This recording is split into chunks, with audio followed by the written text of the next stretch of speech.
Welcome back, brothers, to Amalur. Tonight we have a return of the Primarch, and he's after none other than Kharn the Betrayer. Before getting to madness, be sure to like and comment any videos and topics you want to see in the future. Be sure to subscribe for the Emperor. I want to thank you guys for support. I've been absolutely killing it. Now, let's get into the madness. Gathisvul had never known silence. Even in the false hours, when the upper hives dimmed their lumen grids and the labor sirens stilled for the changing of the shifts, the world still spoke in its own infernal tongue. Foundries boomed in the deep mantle pits. Smelter stacks coughed oily fire into the cloud banks. Conveyor cities groaned under the weight of ore, flesh, and munitions. Burial furnaces burned day and night, their chimneys lifting the last dust of the condemned into a sky already blackened by industry and war. The planet was a forge, a charnel house, and an altar to utility, all hammered into one brutal whole. From orbit, Gathisvul resembled an anvil abandoned in a furnace. Its continents were black plates veined by lava-red lines of runoff and molten slag. Its oceans were not water, but chemical basins, poison dark and filmed with rainbow sheens of alchemical waste. Around the globe, the ring stations hung in layered crowns of iron and fire, each one thick with docking claws, void cranes, cargo spines and warships queuing nose to stern in permanent traffic. Great ore barges labored beside destroyers and troop arcs. Monitor craft drifted between pilgrim hulks and ammunition haulers. Everything moved, everything smoked, everything fed the furnaces below. On the eastern reach of the equatorial landmass, where refinery cathedrals rose in serried rows around the furnace trench called the Sepulchre Belt, Overseer Baruch stood upon a gantry of black iron and watched the dawnless light of the smelter plains. He was born into smoke and had lived all his years beneath a sky no man would ever mistake for the work of a loving God. His lungs were lined with soot, his eyes watered even when he slept. Beneath his augmetic work cloak, his flesh was a patchwork of old burns, half-healed grafts, and ritual brand marks declaring his bond to Clan Hest. He smelled of metal dust, hot oil, and fear. Fear had its own scent on Gathisvul. Men knew it. They breathed it in the labor barracks when food allotments ran thin. They tasted it in the overseers' chapels when the tithe quotas rose. They sweated it in the execution squares when another line of rebels was brought out beneath skull totems of fused vertebrae and iron nails. But this fear was different. He heard it first in the Vox. The command relay at his shoulder cracked with static. Then came a chorus of overlapping voices, all speaking at once, all breaking apart beneath a wash of machine shrieking. He caught fragments only. Blackout in the fourth. Repeat, repeat, the ring station has gone. By the throne, they are falling, they are falling. Then came a sound that did not belong in any Vox grill fashioned by human hands. It was a raw, wet, psychic keening, as though someone had seized the throat of the air itself and torn it open. The noise stabbed through Baruch's skull hard enough to send him to one knee. Men around him cried out and clutched at their heads. One of the younger furnace guards vomited into his rebreather and fell twitching against the railing. Astropathic choir, muttered old Varn beside him, the militia sergeant making the sign of the Aquila with a hand missing two fingers. Mercy preserve us. Baruch rose, though his knees shook. Mercy does not come here. It was the truest thing he had said in years. The lights died, not one bank at a time, not district by district, all at once. Across the refinery quarter, lumen towers blinked out in a rolling wave of darkness. Hab stacks vanished. Conveyor rails froze. Cargo elevators halted mid-ascent. The great statues of the forge martyrs that loomed over the plazas were swallowed by shadow. For the first time in living memory, Gathisvul went dark enough for men to see the sky clearly. It was full of fire. Baruch lifted his gaze and forgot to breathe. Something vast had breached the cloud shelf above the ring stations. Then another, then a score more. They were not descending in formation, nor under orderly thruster control. They were falling, burning, torn open by void battle and atmospheric friction alike. Hulks, transports, wrecked orbital vessels, pieces of larger ships. Their hulls glowed furnace orange. Their wake smeared the heavens with lines of incandescent ruin. The ring stations above them were killing one another. Through gaps in the cloud, he glimpsed lance light and erupting void shields, saw ships breaking apart in high orbit, their carcasses tumbling down in smoking arcs. One station, its outer circumference blown open, rotated slowly as it died, shedding men and metal into the abyss below. The first impact struck beyond the western smelter sea. The horizon flared white. A heartbeat later, the shockwave reached them, flattening smoke plumes, shattering windows, and hurling men from catwalks. Baruch slammed into the gantry rail. Below him, labor columns dissolved into panic. Thousands of workers broke and ran, trampling one another in the ash streets between factorums. Sirens began to sound, then choked dead as backup power failed. The second impact struck much closer. A mass conveyor the size of a city block vanished in a column of flame and rising debris. Molten metal rained across the Hab quarter. Men burned where they stood, their clothes taking fire as if the air itself had become promethium. Then the traitor landers came. They screamed down through the smoke on pillars of engine fire, red-slitted and brutal, their hulls painted in old heraldry, defaced by fresh blood. Their descent was no careful deployment. They smashed through Hab roofs and manufactorum towers. They plowed through transit lines. One hit a munitions shrine and detonated in a flower of white heat that consumed 3 streets and everyone in them. The assault ramps dropped before the hulls had even settled. Baruch saw giants emerge through the smoke. They came in dirty white and bruised blue, chain axes revving, their armor painted with old kill markings and fresh gore. Some wore helmets worked into snarling visages. Some fought bareheaded, their faces scarred and nails driven, their mouths open in battle howls that sounded more animal than human. They did not advance in neat lockstep. They surged. They crashed into the running crowds like steel cast into flesh. Militia fire met them and achieved nothing. Las bolts flashed red in the dark. Stubber teams opened up from barricade nests. Men shouted oaths to the throne and to the Omnissiah and to any listening god. The giants of the 12th Legion tore through them as if the defenders were made of paper and wet clay. Chain axes bit through flak armor, rib cages, necks and shoulders. One of the giants hacked a man in half from collarbone to hip, then kicked the 2 pieces aside and kept moving. Another seized a militia captain by the throat, lifted him one-handed and tore his head free in a jerking twist, trailing ropes of spine and blood. The traitors nailed their dead and their living alike to the Hab walls as they advanced. Skulls were hammered onto door frames. Heads were stacked in still warm pyramids outside shelter bunkers. Baruch saw a work gang of 20 men driven before the chain axes and forced to kneel in ash while the giants butchered them one after another, not for efficiency, but for message. "World Eaters," Sergeant Vaughn breathed, and there was naked terror in the old man's voice. Baruch had heard the name in whispers from voidsmen and freight captains. He had heard it spoken with the same reverence men reserved for storms, plagues, and reactor breaches. He understood now why grown men lowered their voices to say it. A new sound rolled over the slaughter. Not the rasp of chain blades, not the bass thunder of bolt shells. This was heavier, deeper, and somehow cleaner. The hungry cough of promethium igniting in volume. Green shapes advanced from the eastern transit trench. At first, Baruch thought the smoke had birthed statues and sent them to war.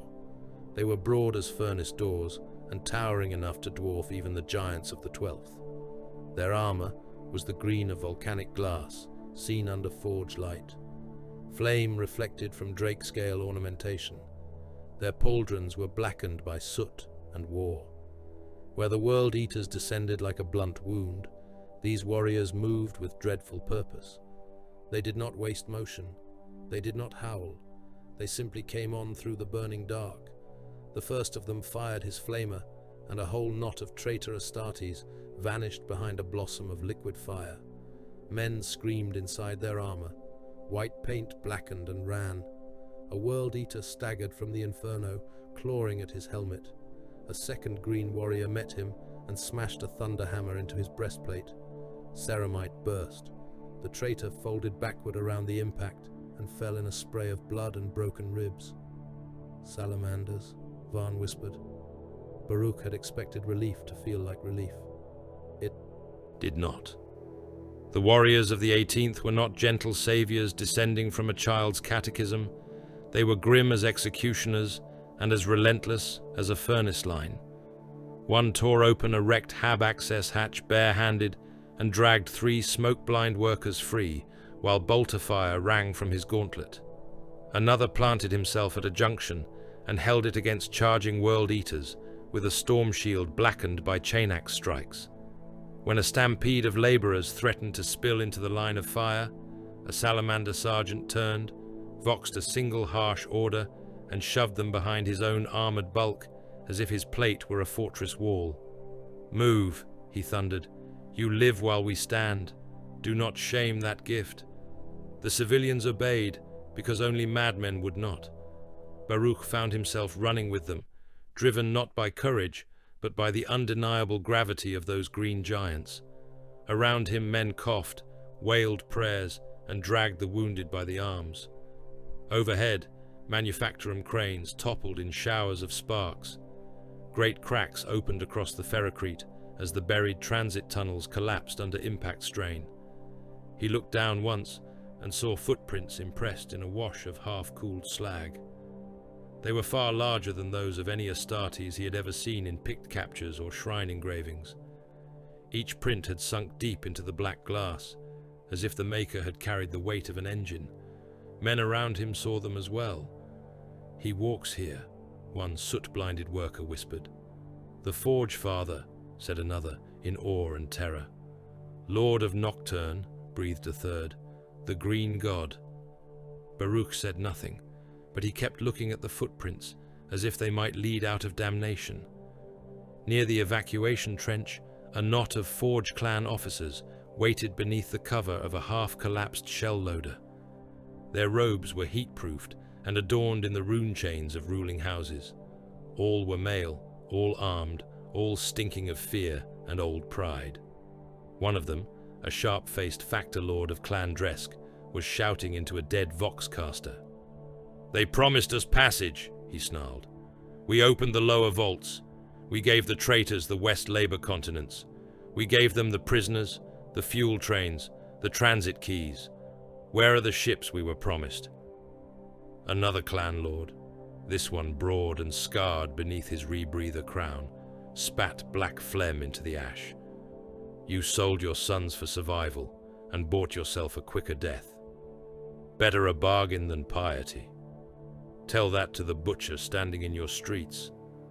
Baruch would have listened longer, but the salamander sergeant herded the fugitives onward. Even so, the words stayed with him. The Forge clans had split.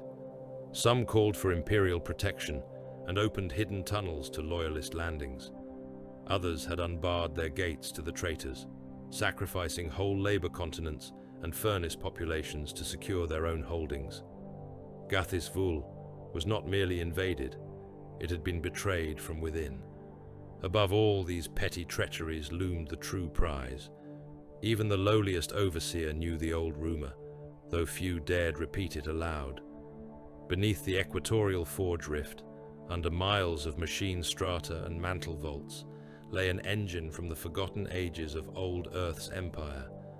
The Crucible engine, a god machine of production, capable of drawing siege matter, plasma-reactive alloys and fortress mass from the bones of a world itself. With it, a legion could feed a crusade. With it, a Primarch could arm a war fit to break sectors. That was why they had come.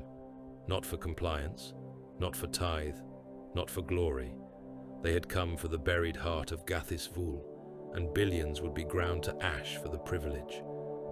The night deepened, though no true night had ever reigned on that world before. The clouds were lit from beneath by 1,000 fires.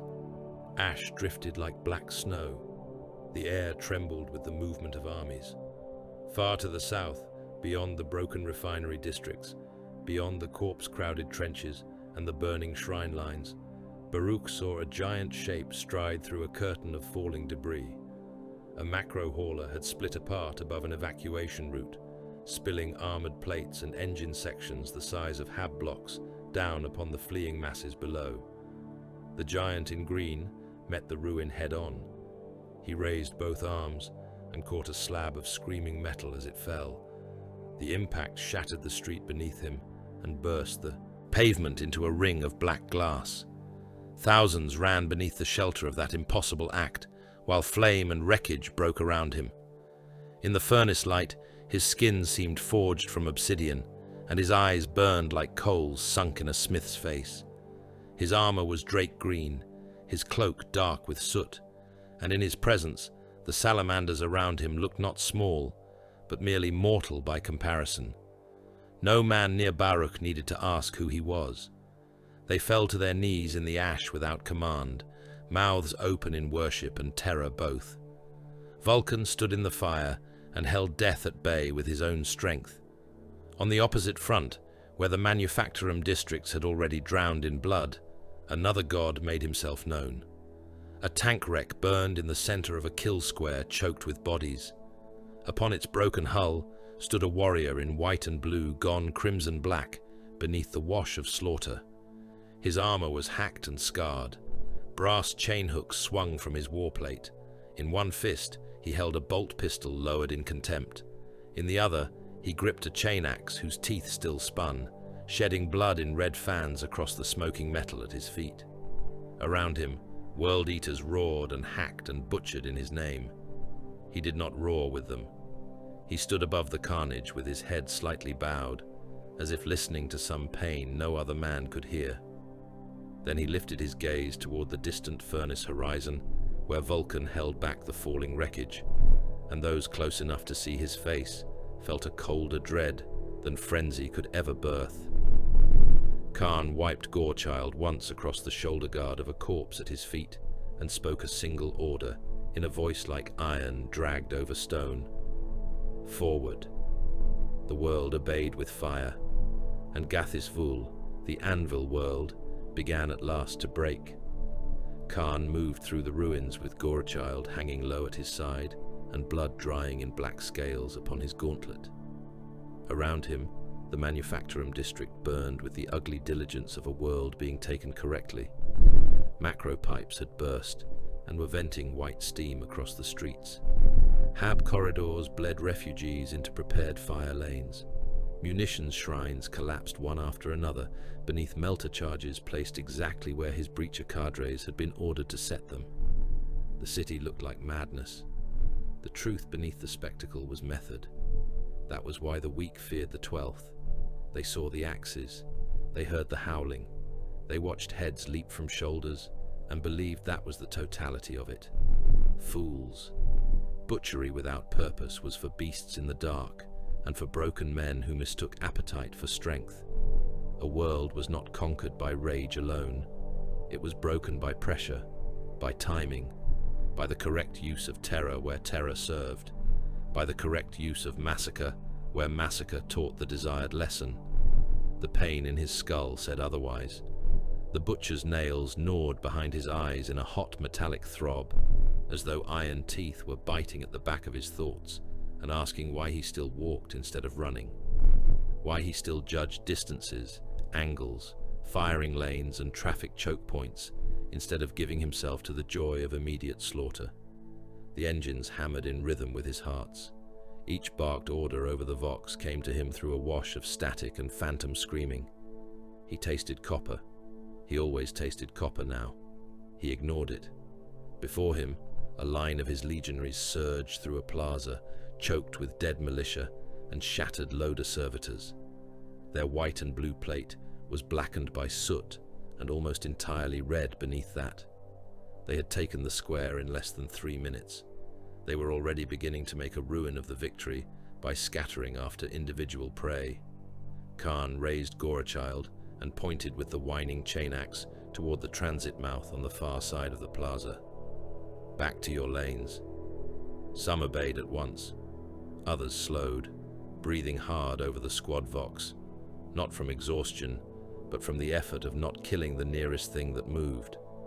One of them, a sergeant with a bare scalp latticed in old scar tissue, turned his helm toward a fleeing knot of workers and began after them.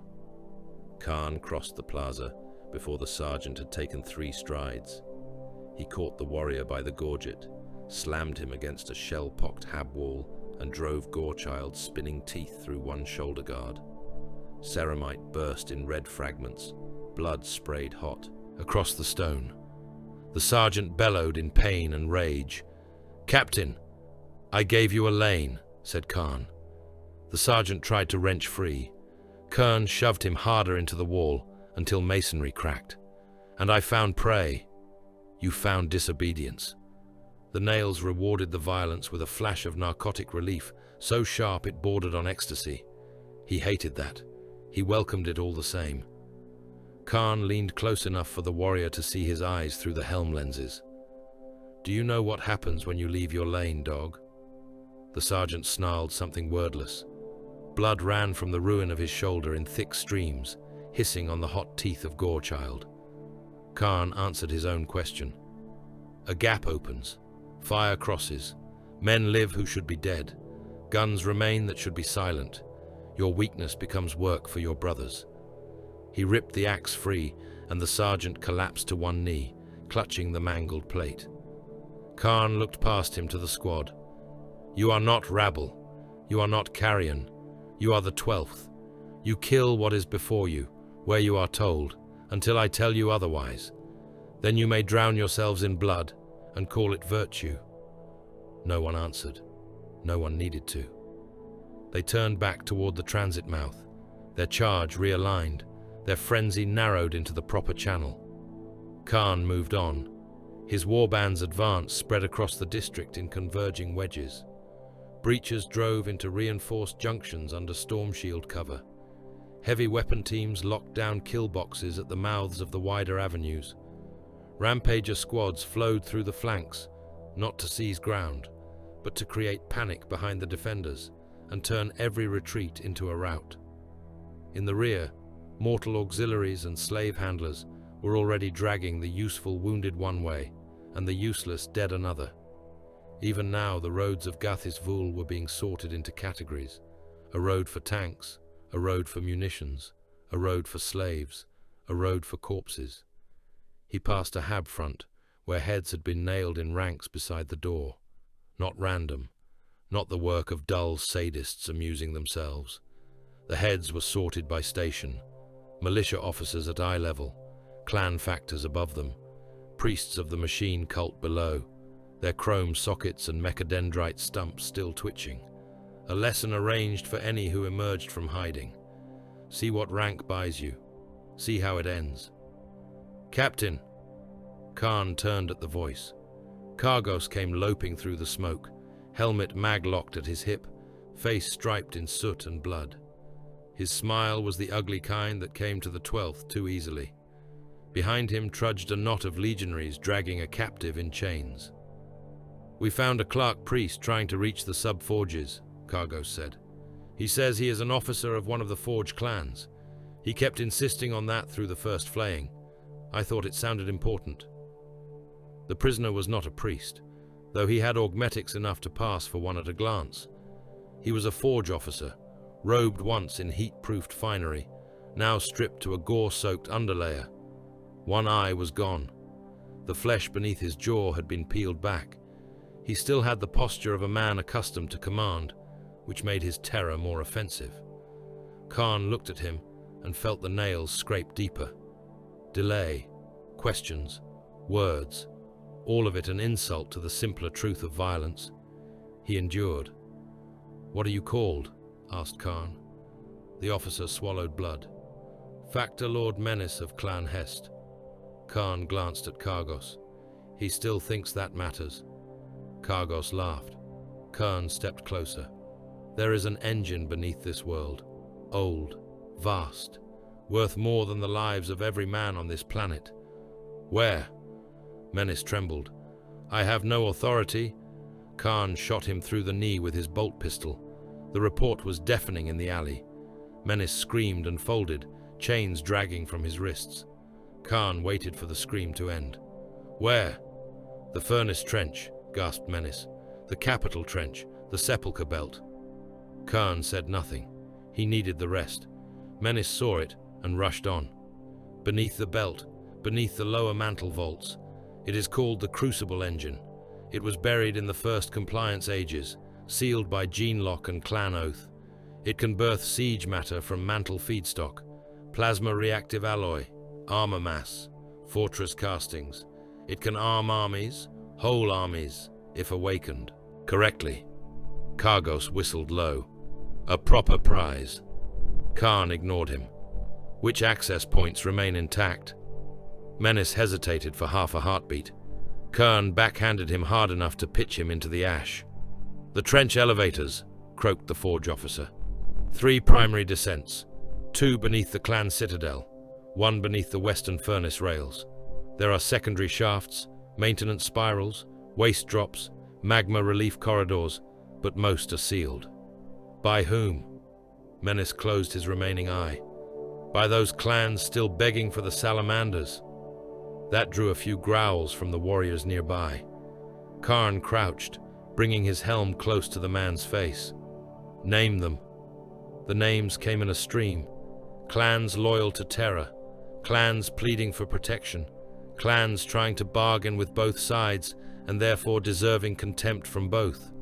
Then other names, clans who had already opened vaults to the 12th or to allied traitor elements, clans sacrificing labor populations by the continent to preserve their noble bloodlines and machine holdings. Kharn listened to it all. The names mattered only insofar as they described which throats to cut first and which gates were already open. When Menace had finished, Kharn rose. "To the handlers," he said. The prisoner blinked up at him through blood. "I have told you everything." "Yes." Relief flared across Menace's mutilated face. Kharn looked to the slave masters waiting in the rear. "Strip him of augmetics and send him below with the labor columns. If he lives, let him build the roads he sold." Menace shrieked then, real understanding finally clawing its way through the pain. He threw himself forward, chains scraping. "No, no, kill me. By the throne, kill me." Kharn turned away before the plea finished. He heard Kargos chuckle as the handlers dragged the Factor Lord off, heels furrowing twin lines in the ash. Then another voice spoke over the command vox, amplified and edged with fury. "Your attack loses momentum, Kharn." He knew that voice, and already despised the conversation. Delvarus strode from the smoke with his own knot of killers at his heels, plate drenched and trophies clattering from chains fixed to his belt. He was broad even for a legionary of the 12th, his helm crested with a mane of dried scalp locks, taken from conquered worlds. Blood had dried thick across his chestplate in handprints, where some dying man had tried to cling to him. His chain axe was still running, because Delvarus enjoyed the sound. The man's eyes moved from the disappearing slave trains to the disciplined advance markers scrolling in Kharn's helm display. His lip curled. "You heard them," Delvarus said. "You measure, you sort, you speak of lanes and schedules, while the world still has arteries left to open." Kharn stared at him for a long moment. The nails urged agreement of a simpler kind. Bury the axe in his face. End the voice. Move on. Again he endured. "This world is not taken," said Kharn, "because you can count the heads in one district. It will be taken when nothing on it lives. No, it will be wasted." Delvarus spread his hands, as if explaining some mercy to a child. "Brother, we are the 12th. Waste is the point." A few nearby warriors laughed, ugly and eager. Kharn did not. "The point is victory." Delvarus's grin thinned. "Victory tastes the same as slaughter. To you, perhaps. That is why you will not command this assault." The temperature around them seemed to drop despite the burning city. Delvarus took a step forward. Chain teeth idled louder. His men shifted. Kharn lifted Gorechild a fraction. Nothing more. It was enough. Every warrior in sight knew what that gesture meant. They had seen Kharn kill his own before, and not in the blind joy of Nail's torment. Deliberately, as correction, as law. Delvarus knew it too. The challenge stayed in his eyes, but he did not reach for it. Kharn spoke quietly, which made the words bite deeper. You want slaughter. You shall have it. You shall drown in it before this campaign is ended. But first, you will take the western furnace rails. You will hold them. You will leave the trench elevators intact. You will funnel every screaming civilian you can find into the lower routes and choke the defenders with their own weaklings. You will use the labor populations as moving cover, road fill, where the armor bogs, and slave stock, where the engines require hands. You will break the ground intelligently before you paint it red. Is that beyond you? Delvarus's nostrils flared. No. Good. I was almost afraid I had overestimated you. The laughter this time came from Kharn's men, and sharper for being uncertain whether they were permitted to laugh. Delvarus's jaw flexed once. Then he turned and stalked away, barking orders with enough violence in his voice to flay the air. Kharn watched him go. Kargos moved to his side. One day he will test you. One day he will die. Kargos nodded, as though this were weather. The Vox ticked with reports. Breach secured. Junction taken. Furnace rails contested. Resistance hardening toward the east. Salamanders confirmed in strength at 3 fronts. Loyalist clan militia regrouping around evacuation corridors. A giant in emerald plate sighted near the south collapse zone. Hammer kills recorded. Armor losses significant. Kharn stopped walking. The words replayed in his helm. Giant in emerald plate. Hammer kills. Another report followed, this one from a centurion whose voice was ragged with exertion and something approaching awe. He is holding the line himself, Captain. Black-eyed. Huge even for a Primarch. The green ones fight harder around him. They are reclaiming civilians from the burn zones. Kharn could picture it with infuriating ease. The obsidian skin, the emerald armor dark with soot, the impossible solidity of the figure amid ruin. He had not yet faced Vulkan blade to blade, but the reports carried a shape of him already. Not merely a Primarch, a wall, a weight, something the weak believed could save them. The nails flared hot, not from hatred alone, from anticipation, from the promise of a foe worthy enough to silence the engines for a little while. He exhaled slowly through his grill. Mark his fronts. Already done, said Kargos. Do not rush them. Kargos looked at him sidelong. You say that as if speaking to yourself. Kharn did not answer. Night on Gathisvul was only a change in the color of the fire.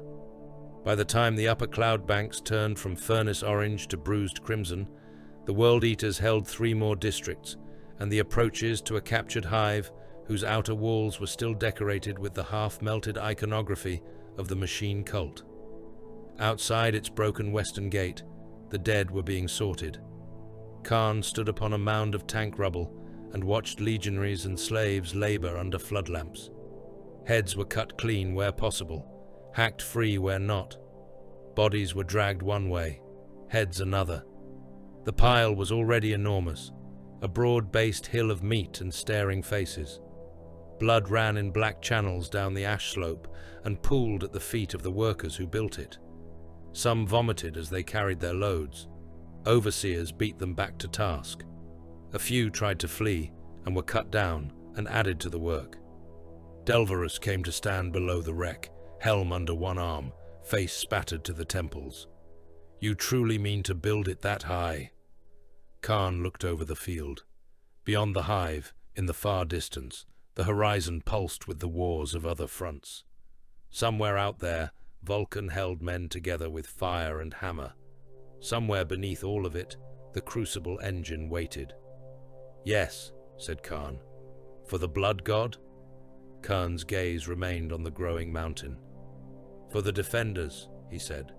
For the clans beneath the sepulchre belt. For every fool on this world who still believes walls, prayers, or mercy will save him. He raised Gorechild and pointed toward the pile. Higher. Let them see it from the trench. Let them smell it when the wind turns. Build it until their courage rots. The order rolled out across the field. More heads came, more blood, more laborers wept as they worked beneath the watch of giants.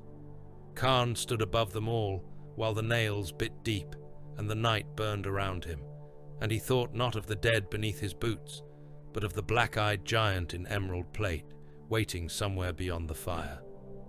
The trenches of Gathisvul had been dug by men who believed iron was holier than flesh. They cut the black earth in ruler straight lines from hive to hive, from furnace district to refinery bastion, from ore canyon to rail citadel, as if geometry itself could impose obedience upon a hostile world. Gun pits crowned the trench lips. Bunkers had been sunk at measured intervals. Ammunition vaults ran beneath the firing lines like buried arteries. Shell cranes stood over the batteries like bent-necked carrion birds, forever feeding the guns. In the old years, when the world had been merely cruel and not yet damned, the Forge clans had boasted that no army born of mortal weakness could break the sepulchre approaches while those lines stood. Now the trenches were full of smoke, blood, and men with their hands burned to the bone from dragging strangers out of the fire. Vulkan walked among them without guard screens or ceremony. The trench floor trembled when the siege guns spoke. Ash fell in slow veils from the revetments. Wounded militia lay shoulder to shoulder beneath stretched tarpaulins, some screaming, some whispering prayers through broken teeth, some staring upward with the empty calm of men already too far from their bodies to be called living. Legionaries of the 18th stood at the firing steps with flame weapons and bolters ready, their green plates soot-caked and red at the edges, where blood had dried and darkened. Mortal blacksmiths from the clan forges worked beside them under the same shell rain, hammering straightened bayonets back into shape, refitting lasgun housings, recasting chain links for evacuation crawlers, and blessing every piece of iron they put their hands to, because on this world, all labor ended in prayer, whether a man believed in gods or not. Where Vulkan passed, men straightened without thinking. Some bowed their heads, some tried to kneel, and were ordered back to their feet by the Primarch's mere glance. He did not slow for gestures of awe. He did not accept them. His stride was steady, his face set in that stern and unreadable calm his sons knew too well. A stranger might have mistaken it for coldness. No son of Nocturne would have made that error. He saw everything. He saw the militia boy with half an ear and a shock baton clutched like a relic because it was all he had left. He saw the old Forge clansman whose augmetic hand was still locked around the throat of the man who had killed him. He saw the salamander with 3 rents through his breastplate and the black caking at the corners of his mouth that said one lung had been burned away from within. He saw the dead laid in ordered rows beneath ashcloth, and the living crowded beside them because there was nowhere else to lay a body on a world already paved in graves. Numion walked 3 paces to his right, helmet mag-locked at his hip, his face blackened by powder and furnace smoke. Behind them came other captains and line commanders, some of the Legion, some of the attached militia and Forge defense cadres. None spoke until Vulkan chose to stop beside an emplacement where a heavy flamer team was reloading. One of the gunners, a broad-shouldered son of Nocturne with his left forearm replaced by a temporary iron brace, went to one knee as the Primarch approached. Vulkan put a hand on the warrior's pauldron before the motion could complete. "Stand." The legionary obeyed at once. Vulkan looked to the weapon. The fuel feed couplings were warped. One rune stud had melted into its casing. The ignition manifold had been patched with fast-set sealant and prayer wire. Who repaired this? The gunner hesitated, then nodded toward a knot of mortal smiths working behind the trench bend. "Clan Hest artificers, Lord. They have lost 3 sons in the doing." Vulkan's eyes shifted to the men. Their faces were cracked by heat and exhaustion. One wore the brand circles of a master caster over both cheeks. Another had no eyelids left, only augmetic shutters that clicked open and closed in the ashlight. They stared at the Primarch as if expecting judgment. Vulkan stepped to them. He took up the flamer's warped coupling in one hand, turned it once, tested the seam with a thumb hard enough to make steel complain, then passed it back. "It will hold for 2 more actions," he said. "No more. Recast it thicker around the throat. Add a second venting groove." The oldest of the smiths swallowed. "Yes, Lord." Vulkan inclined his head once. "You have served well." The words were simple. They struck the men harder than praise shouted from a podium ever would have. One of them lowered his eyes at once. Another clenched soot-black hands until the knuckles whitened. Numion watched it all in silence. When Vulkan turned away, he said, "You make them think they can survive this." "No," said Vulkan. "I make them stand long enough to deserve survival." That was the difference between him and gentler myths. He did not lie to men. He did not offer comfort in place of truth. The world was ending around them, and all softness worthy of the name had already burned away. What remained was duty, and the will to carry it out without flinching. A Vox adept stumbled down the trench line toward them, breath rasping through a cracked grill. He dropped to one knee in the mud of ash and blood. "Lord, reports from the western transport belts. The 12th are not merely killing those they catch. They are driving whole labor columns ahead of their advance. They are flooding the furnace roads and rail mouths with civilians." Numion cursed under his breath. Another captain, Bacon, scarred across one side of his face, where a chain blade had once bitten and failed to take the rest of him, asked, "To mask their armor?" "To choke our movement," said the adept, "and to break the evacuations. Our crawlers cannot clear the roads without crushing those we seek to save. Panic is spreading faster than the traitor spearheads." Vulkan took the data slate from the man's trembling hands. The display flickered with transport grid overlays, trench maps, defense nodes, and pulsing distress sigils. Where the World Eaters pushed hardest, the roads thickened into red blots. Civilian masses, crawler pileups, collapsed overpasses, firing lanes blocked by the very populations they had vowed to carry clear of the war. Cruel, efficient, deliberate. His jaw tightened once. "They understand fear," he said. "They understand filth," Vulkan answered. Vulkan gave him a sidelong glance. "The distinction matters." Vulkan bowed his head at once. "Yes, my lord."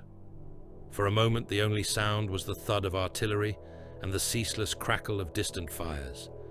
Then Numion spoke. "The World Eaters press the roads because they know what lies beneath the belt." Vulkan handed the slate back.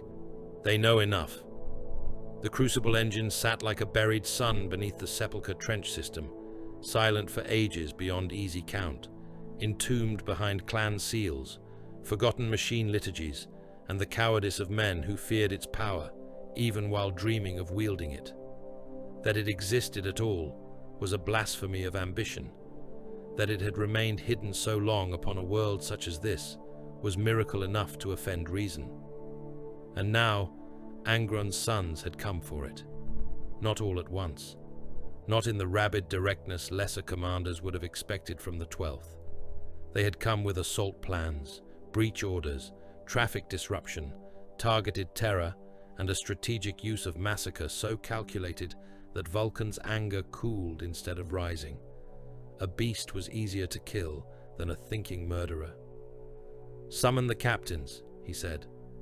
They gathered in a shell-battered command vault cut into the trench wall, a place that had once housed munitions ledgers and ration tallies and now held only maps, blood, smoke, and men too weary to waste words. A hololithic projector stuttered at the chamber's center, casting the world in ghostly green layers. The trench systems glowed like scars. The furnace belts burned like open wounds. Runic marks showed traitor penetration lines, militia collapses, evacuation streams, and the deeper descents toward the mantle vaults. Vulkan stood over the image like a judge over a condemned city. "We divide and remain one," he said. No flourish, no speech for memory's sake. His captains listened all the harder because he never used 10 words where 3 would suffice. "Numion, you hold the refugee lines east of the belt. Not one transport lane falls while a living hand can raise a weapon there." Numion bowed his head.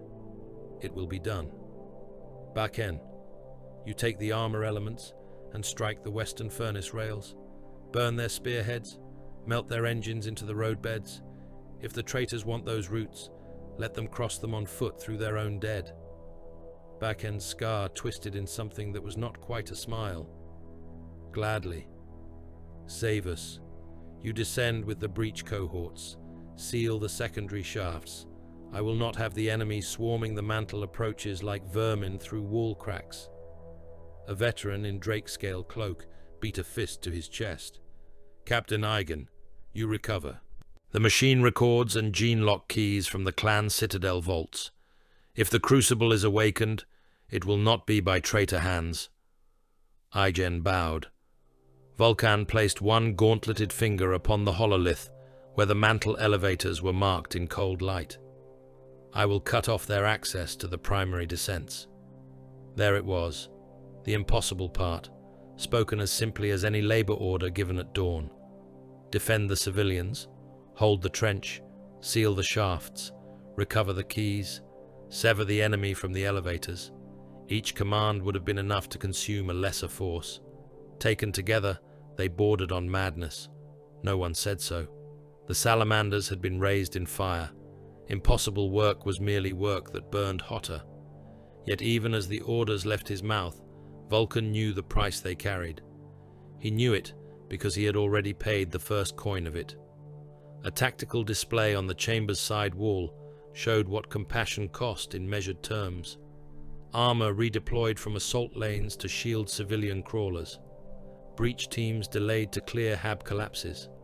Fire support withheld because evacuation columns were too close to the kill zone. Every act of mercy slowed the Legion's tempo. Every civilian lifted from beneath a collapsed railspan was time granted to the foe. Every refugee line held intact meant another trench section held thin. They would save many. They would lose brothers doing it. They already had. A servitor clanked into the chamber bearing the armor of a fallen legionary upon a loading frame. The breastplate had been torn through by chain-axe strikes. One shoulder plate was gone entirely. The helm had caved in above the brow, though the blood within had long since cooled. Vulkan stepped toward it before any other man could move. The command vault had once contained a clerk's forge niche. Now it served as a field anvil. Coal burned in a squat brazier. Smith tools lay upon a metal slab, blackened by old use and recent war alike. Without a word, Vulkan took up tongs, drew a length of glowing iron from the coals, and set it across the split breastplate. Then he raised a hammer. The first strike rang through the chamber like a bell of judgment. No one spoke as he worked. They had seen him do this before. That did not lessen the gravity of it. A Primarch reforging the plate of a dead sun while war raged outside was no pageant. It was remembrance made useful. The armor would not be buried with the fallen. It would return to the line. It would burn and be scarred, and perhaps shatter again on another world in another war. But it would not be surrendered to grief. Strike by strike, the torn ceramite bent inward, then true.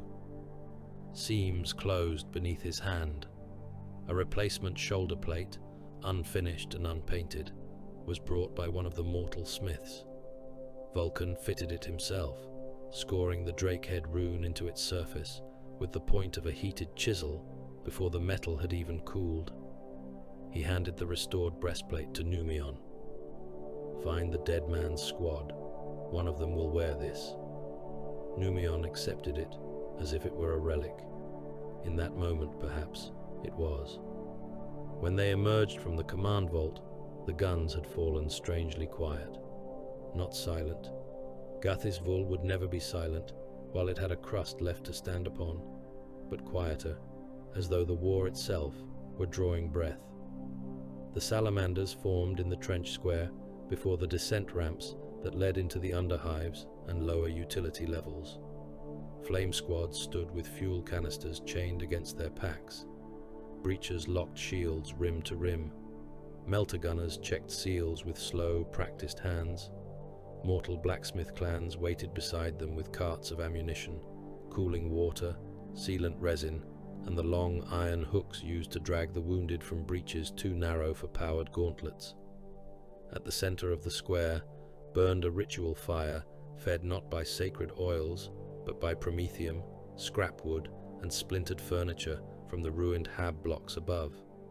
Its flame was harsh and white at the root, orange at the crown, spitting sparks into the ash-laden air. Vulkan stepped before it. His sons knelt. So too did the blacksmith clans, though none had ordered them. They bowed their heads until their foreheads touched soot-streaked gauntlets, iron decking, or the ash itself. Firelight washed over green armor and mortal rags alike. The Primarch reached into the flame with an unarmored hand. The heat should have cooked human flesh to ruin. He held it. There a long moment, then drew it out wreathed in cinders, and closing his fist around them until sparks leaked between his fingers. By fire.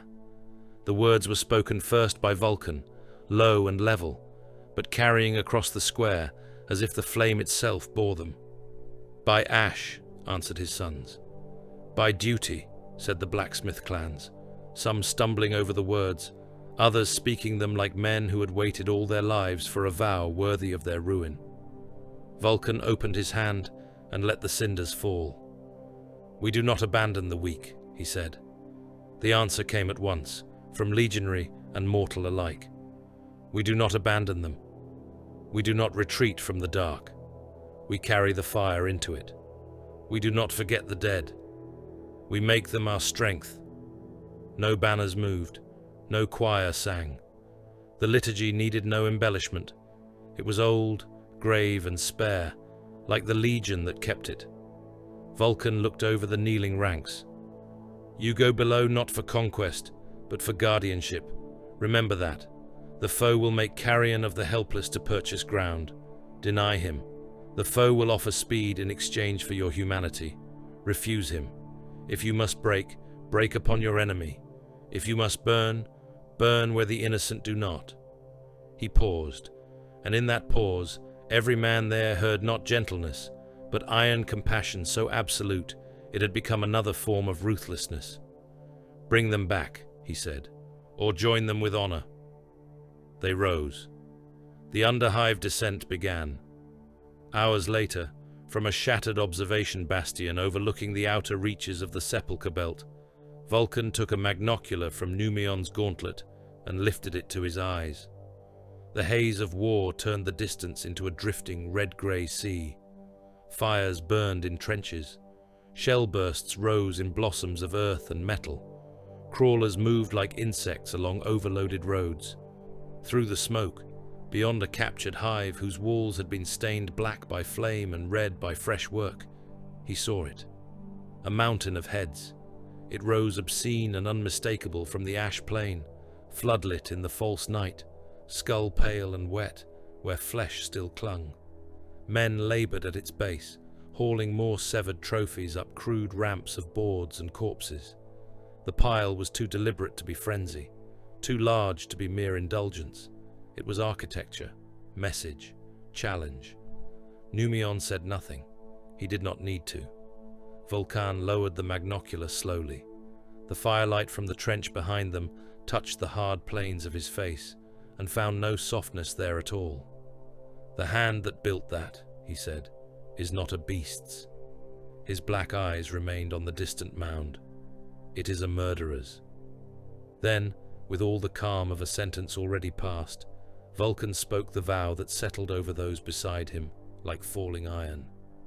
I will kill the architect of it. By the third false dawn, after the skies of Gathisvul had broken, the war had outgrown any one man's sight. It sprawled across macro-continents in burning hierarchies of ruin, from the poison coasts of the southern smelter basins to the reactor plains of the north, where cooling towers rose like tombs for dead suns. Trench lines stretched from hive to hive in rusted scars, visible even through the ash storms, each line a wound dug by generations of fearful men, and now opened wider by artillery, melter fire, and the ceaseless tread of armies too vast for any census to keep. Solar defense guns along the equatorial ridges rolled their barrels toward low orbit and spoke in voices that turned cloud banks to white fire. Their shots climbed like judgment, lancing through the void to batter ships already locked in mutual murder above the world. When their shells struck true, orbital night blossomed in expanding coronas, and the wreckage of barges, escorts, drop hulls, and station fragments fell burning through the poisoned sky. The god engines walked in the western reaches. Their steps shook the reactor planes hard enough to slosh coolant from reservoir trenches and crack the black glass laid over the roads. One engine of the Legio, striding for the Loyalists, bore cathedral towers upon its back, and a furnace-hot sigil of the Omnissiah glowing across its armored brow. Against it came a traitor engine limping but murderous, void shields flickering sickly blue through the smoke. Men on the ground never saw the duel entire. They saw a foot, the size of a hab block, descend into a trench system and make red paste of the defenders within. They saw a volcano cannon beam turn a refinery flank into a basin of fused slag. They heard the impacts through the soles of their boots and knew only that gods were passing sentence nearby. Everywhere beneath those iron colossi, the small and the mortal died by the billion. Labor serfs in chain gangs were driven from manufactorum dormitories and into fire lanes clogged with shells and severed limbs. Militia companies born from forge unions and oath-bound clan levies stood shoulder to shoulder with voidsmen dragged down from orbital docks, with penal battalions whose neck bomb collars had not yet detonated, with black-coated bond clans carrying antique laslocks from shrine vaults, with forged thralls whose flesh had been carved and wired to serve machine liturgies, with remnant army regiments abandoned months ago by a war elsewhere, and now offered one more chance to purchase absolution with their blood. Automata cohorts stalked among them in block-precise ranks, their bronze faces expressionless as they fired into the smoke until chain axes opened their chassis and spilled sacred motive fluids into the ash. The world consumed all alike. Overseer Baruch had once believed that a planet could only die in pieces. A failed district, a starved hive, a poisoned sea. He had learned better in the command levels beneath the sepulchre belt, where the relays still functioned if one beat the machine spirits hard enough, and where every vox burst brought another portion of Gathis Vul screaming into his chamber. He stood hunched over a cracked command lectern, while static hissed from the wall grills and red rune sigils blinked across the slate maps before him. His rebreather had failed 2 hours earlier. He wore it still, because the straps kept his jaw from shaking. Around him, adepts, signal runners, and militia officers stumbled through a rain of paper strips, shell dust, and burnt insulation. The command vault smelled of blood, ozone, and men who had not slept since the world went to war. The reports came without mercy. A boarding action aboard ring station Canticus had turned the docking spines into butcher corridors. Loyal voidsmen and boarding marines had met traitor reavers in the airless loading vaults, fighting by mag boots and hand lamps, while ruptured cargo containers spun away into the stars. Baruch heard a vox capture of it before the feed died. Breacher shields ringing with bolt impacts. Men reciting docking litanies through fractured visors. An officer screaming for line integrity as gravity failed and bodies drifted in clouds of blood crystals toward a breach the size of a cathedral door. Another report. Ash waste armor battle on the plains east of the basalt dunes.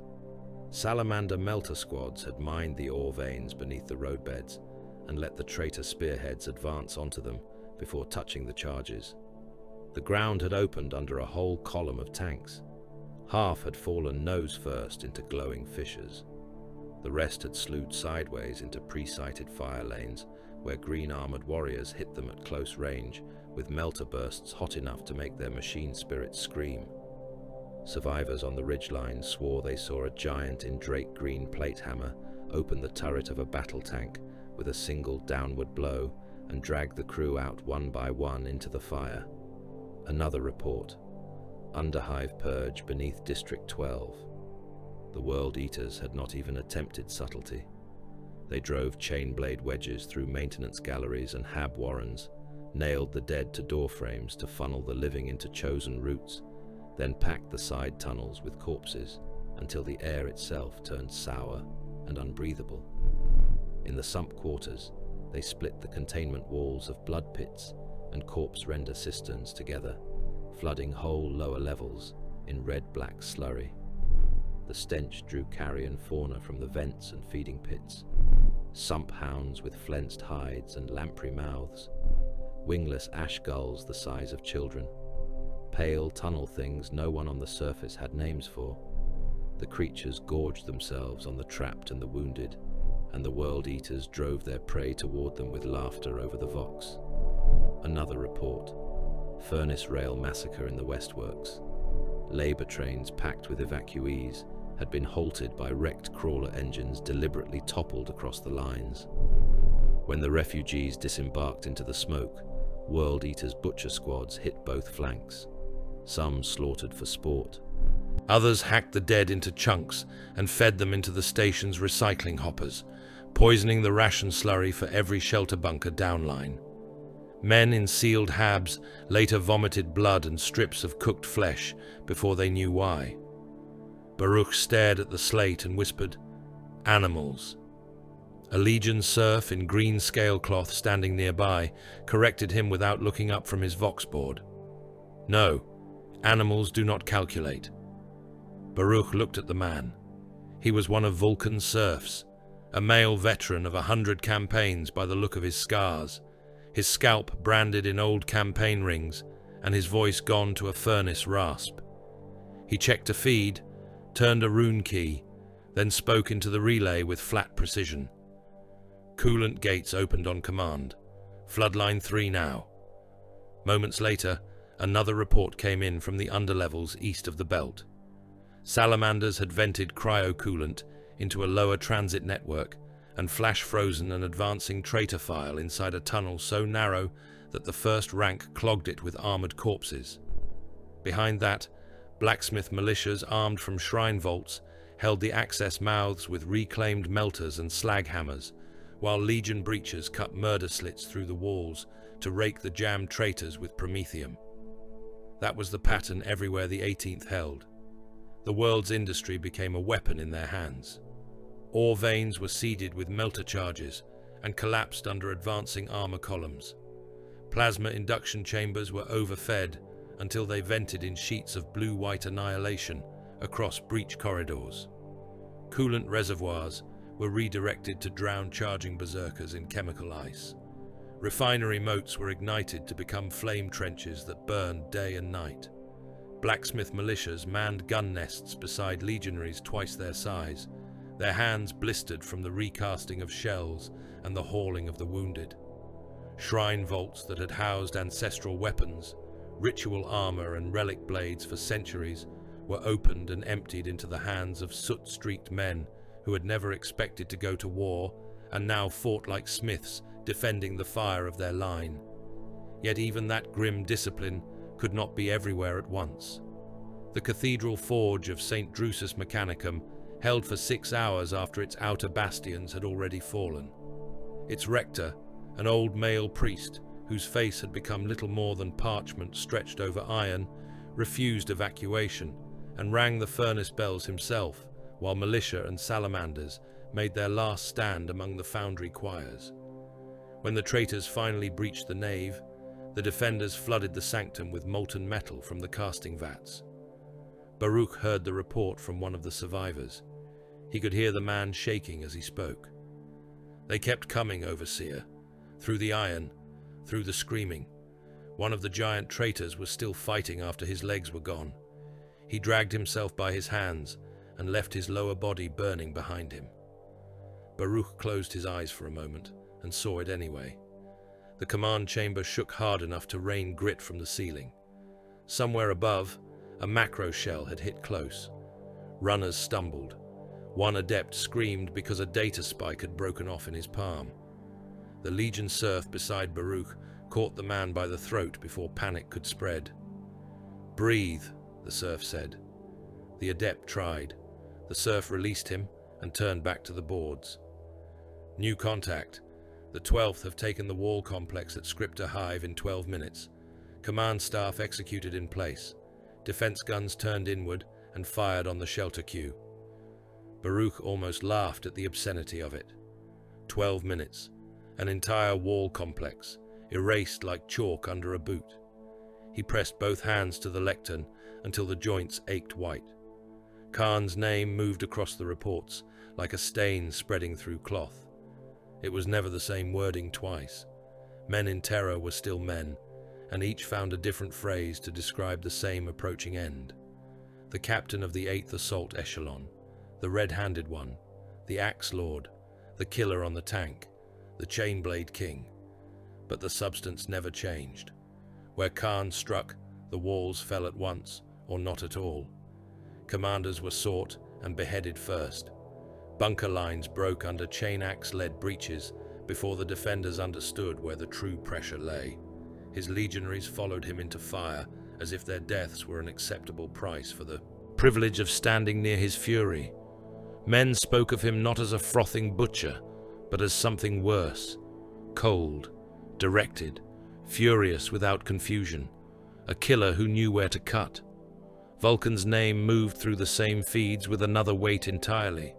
He had held a hab block long enough for 3 full refugee columns to pass under its collapsing frame, taking the whole ruin on his shoulders while his sons dragged the trapped clear below.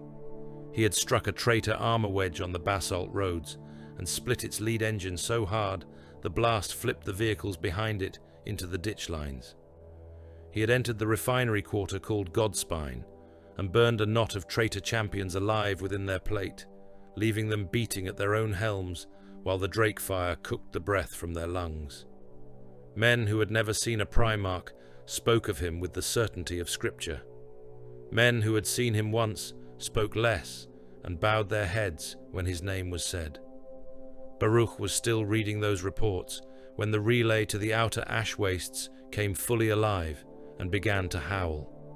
The image rune flared. A picked field steadied for 3 seconds before shell smoke swallowed half of it again. In those 3 seconds, Baruch saw the plain west of the Sepulchre Belt under full war.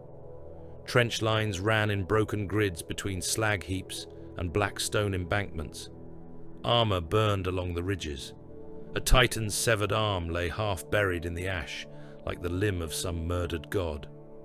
Through the murk came ranks of the World Eaters, their lines broken and reforming around craters, their white and blue plate drenched near black. Ahead of them rolled bulldozer crawlers, shoving mounds of corpses into the mouths of tunnel approaches. Not random piles, engineered barricades, flesh and bone and snapped limbs rammed tight into transit entries, furnace ducts and evacuation ramps until even tanks would choke on the press of them. Behind those barricades came slave herds driven with shock mauls and bolt rounds, thousands upon thousands of laborers forced toward the salamander lines to clog every shot and every conscience. Then the pict shifted and Vulkan entered the frame. He came out of the furnace haze with his hammer in one fist and a wake of fire streaming behind his line. Salamanders advanced around him in lockstep bursts of methodical violence. Melter gunners crippled the crawlers. Flame squads washed the flanks. Breachers hit the berms in disciplined counter-assault, taking back ground foot by foot.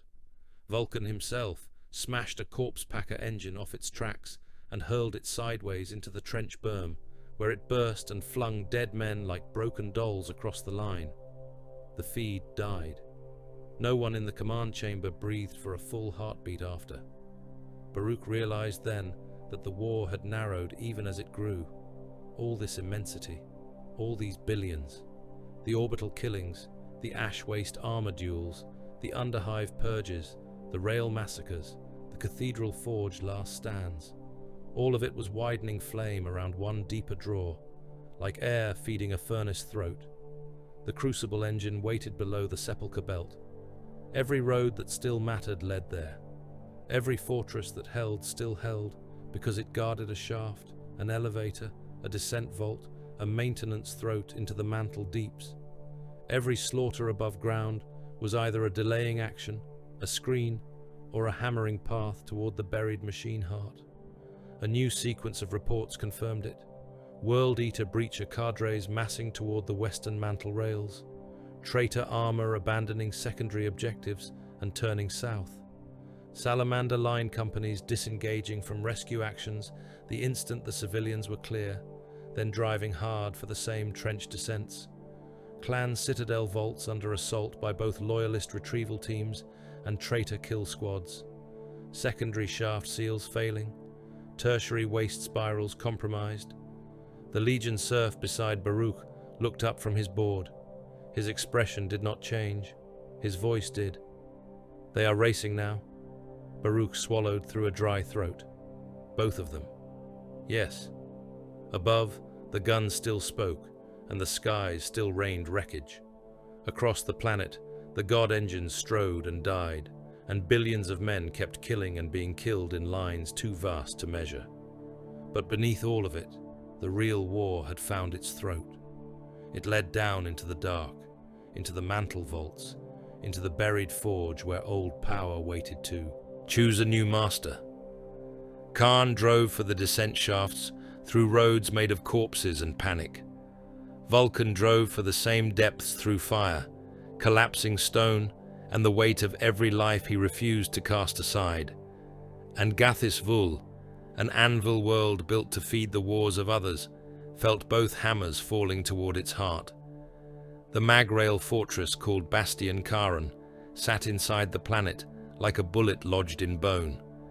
It had been sunk into the mantle approach ages before the heresy, when the Forge clans still feared invasion from beneath more than from orbit above.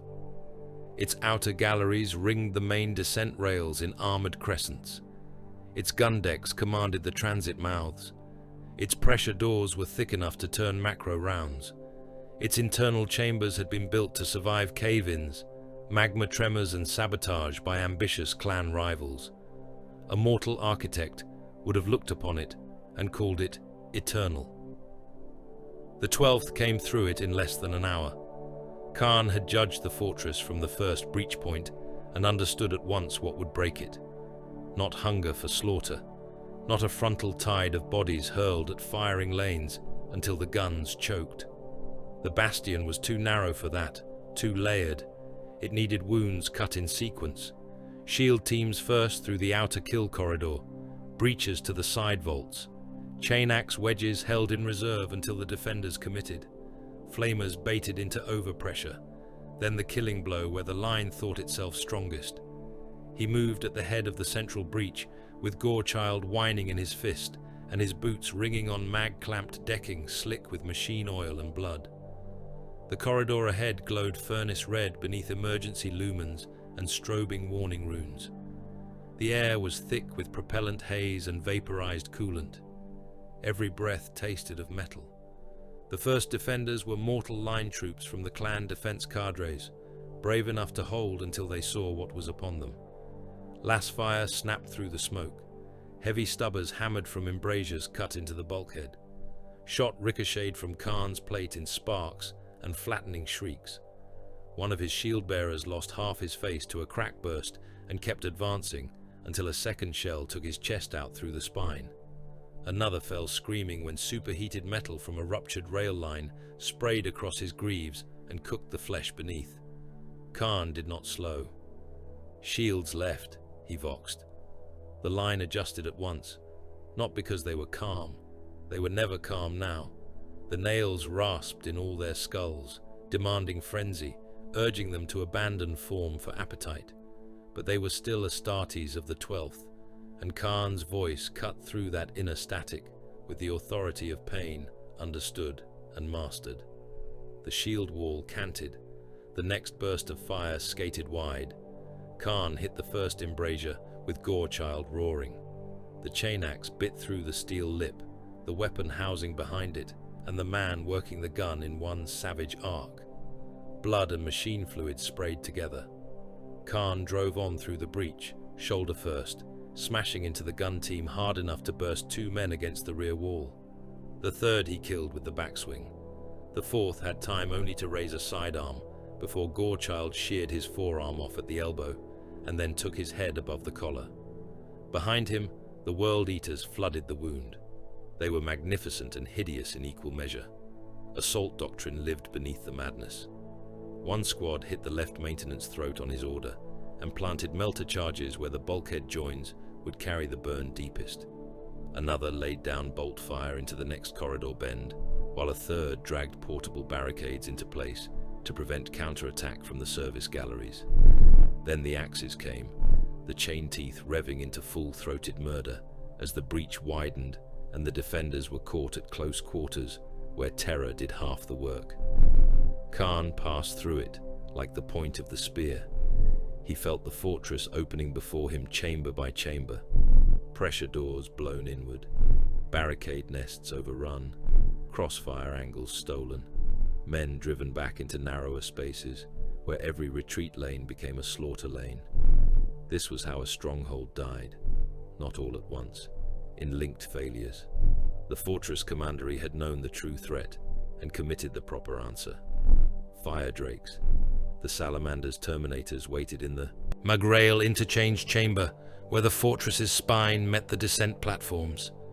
They stood amid fire and shell smoke like green statues from a crueler age, their heavy plates scaled and smoke-blackened, their shields locked, their thunder hammers resting low until the killing moment. Behind them, flamer teams drenched the approaches in burning promethium. Their sergeant bore a cloak of singed drake hide and a hammer whose head glowed faintly from recent work. There were not many of them. There did not need to be. The first wave of World Eaters died against their wall. Promethium washed the corridor and set warriors alight inside sealed armor. The recycled air turned the flames ravenous. Kharn saw one of his legionaries stumble forward with both lenses boiled white, clawing at his helm as fire jetted from the joint seals of his gorget and armpits. Another took a thunderhammer blow full in the sternum and came apart from the inside, chestplate collapsing inward as his spine burst through his back in a spray of broken bone and red mist. A third swung his chain axe into a firedrake's shield and was answered by a hammer strike that flattened his helm sideways into his shoulder with a sound like a dropped shell casing the size of a child. Kharn bared his teeth. At last, worthy prey. "Break them," he voxed. The World Eaters crashed in again. The chamber became murder-locked inside armor plate and burning air. Chain axes struck shields in shrieking bursts of sparks. Hammers came down with deck-cracking force. Bolter fire at such range was no longer gunfire, but butchery by detonation. Shells punching through weakened seals and bursting inside bodies. Liquefied armor lining ran from ruptured joints in bright, gleaming threads.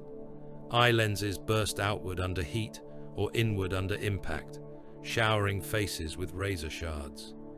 One firedrake took a chain blade backswing across the helm, and the teeth bit deep enough to split the crown and peel the upper half of his head away. He still managed one final hammer strike before he fell, killing the World Eater, who had struck him by smashing both his shoulders down through his ribcage. Kharn entered that press, and the fight altered around him. He met the Salamander sergeant shield to axe. The impact rang through the chamber. Gorechild chewed a deep trough across the drake-scaled face of the shield. The firedrake answered with his hammer in a short, brutal upswing meant to shatter Kharn's jaw through the helm. Kharn turned just enough. The hammer glanced from his pauldron and burst the armor rim apart in a fountain of ceramite fragments. He drove in under the return, shoulder to shield, and brought Gorechild down in a diagonal cut that bit through the shield edge, the left gauntlet behind it, and half the forearm beneath. The sergeant did not even cry out. He dropped the ruined limb, shifted his grip one-handed, and tried to headbutt Kharn through the grill. Kharn laughed once, hard and joyless, and rammed the axe through the Terminator's throat. the teeth clogged at once on ceramite, bone and meat. He wrenched the weapon free in a gout of blood so hot it misted in the fortress air. All around him, the World Eaters were dying and killing in equal measure. A Terminator slammed a thunderhammer into the deck at the feet of a charging berserker, shattering his ankles and pitching him to his knees just in time for a point-blank flamer burst that turned his open-mouthed scream into a gout of flame. Another World Eater vaulted over a fallen brother, landed on a fire drake's shield, and hacked down into the top seam of the warrior's gorget until the head came free in chunks. A salamander was driven back against a mag rail pillar, 3 chain axes rising and falling on him until one blow punched through the knee joint and another found the weak seal under the arm. When the final cut opened his breastplate, his bolter was still firing, his gauntlet locked in death spasm around the trigger, the weapon coughing shells into the ceiling while his heart spilled in steaming ropes. The smell was beyond battle now. Burned propellant, cooked flesh, opened bowel, machine grease, promethium-fed screams trapped in recycled air until they seemed to seep into the metal itself. Kharn took another hammer blow on the ribs, felt something crack beneath his plate, and answered by driving Gorechild upward through a fire drake's abdomen. The axe chewed through layered armor, organs and spine, then jammed. Kharn planted his boot on the dying warrior's chest and ripped the weapon out. Strings of viscera and teeth-clogged ceramite came with it. "Forward," he snarled, though there was almost nowhere left to go but through the dead. The fortress finally broke where he knew it would. One of his breacher squads detonated the side vaults at the exact moment a pressure seal burst on the left transit tube. The concussion blew flame back into the salamanders and staggered their rear rank. Kharn saw the gap and hurled himself through it.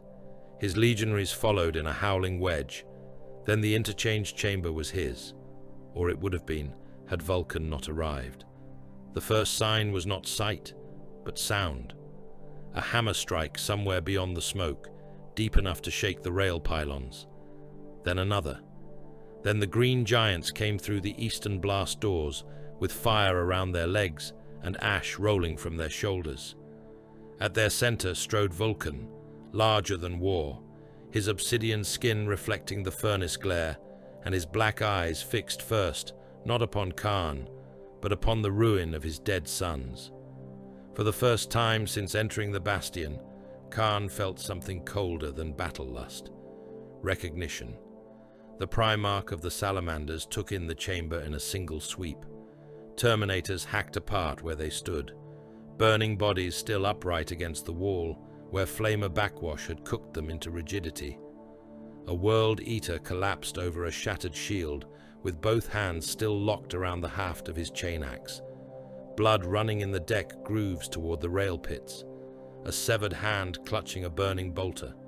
Another hand, still armored, twitching beside the head it no longer belonged to.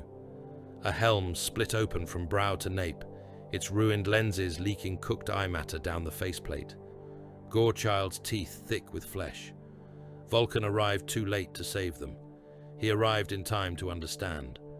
World Eaters and Salamanders alike pulled back from the center by instinct older than thought. The chamber had become a bowl of corpses and smoke between two spearheads, and at either lip stood one of the deadliest beings ever wrought by human blood and the Emperor's science. They saw one another across 20 paces of ruin. Kharn rested Gorechild on his shoulder. "You are late."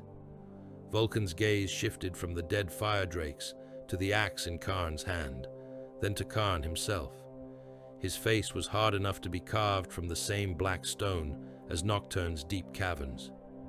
"You mistook this for strength," Vulkan said. Kharn smiled without warmth. "I mistook nothing. I broke what stood before me. You butchered those who held the line for others. I know." Kharn's grin widened a fraction. "That is why they failed." Around them, bolt rounds began to crack again as both lines recovered their nerve. Legionaries dragged their wounded. Flamer nozzles hissed, chain axes revved, yet no man crossed the center, not while the Primarch spoke. Vulkan stepped over the corpse of one of his Terminators and came forward, until heat shimmered around the edges of his armor. There is killing in war. Then there is what you make of it. You have turned slaughter into creed. Kharn's laugh was low and sharp. Creed. Listen to yourself. You are trying to save a dying species, one trembling mortal at a time, and you call me deluded. I call you debased. I call you wasteful. Kharn spread one gauntlet toward the burning galleries beyond. This world is meat and fuel. Its people are raw material. Yet you bleed your legion dry to rescue those already condemned by the age that birthed them. Mercy is not virtue, Vulkan. It is hesitation wearing a noble mask. Vulkan's answer came without raised voice, which made it heavier. No, mercy is the measure by which monsters are known. For a heartbeat, Kharn nearly rushed him then and there. The nails howled. His muscles bunched.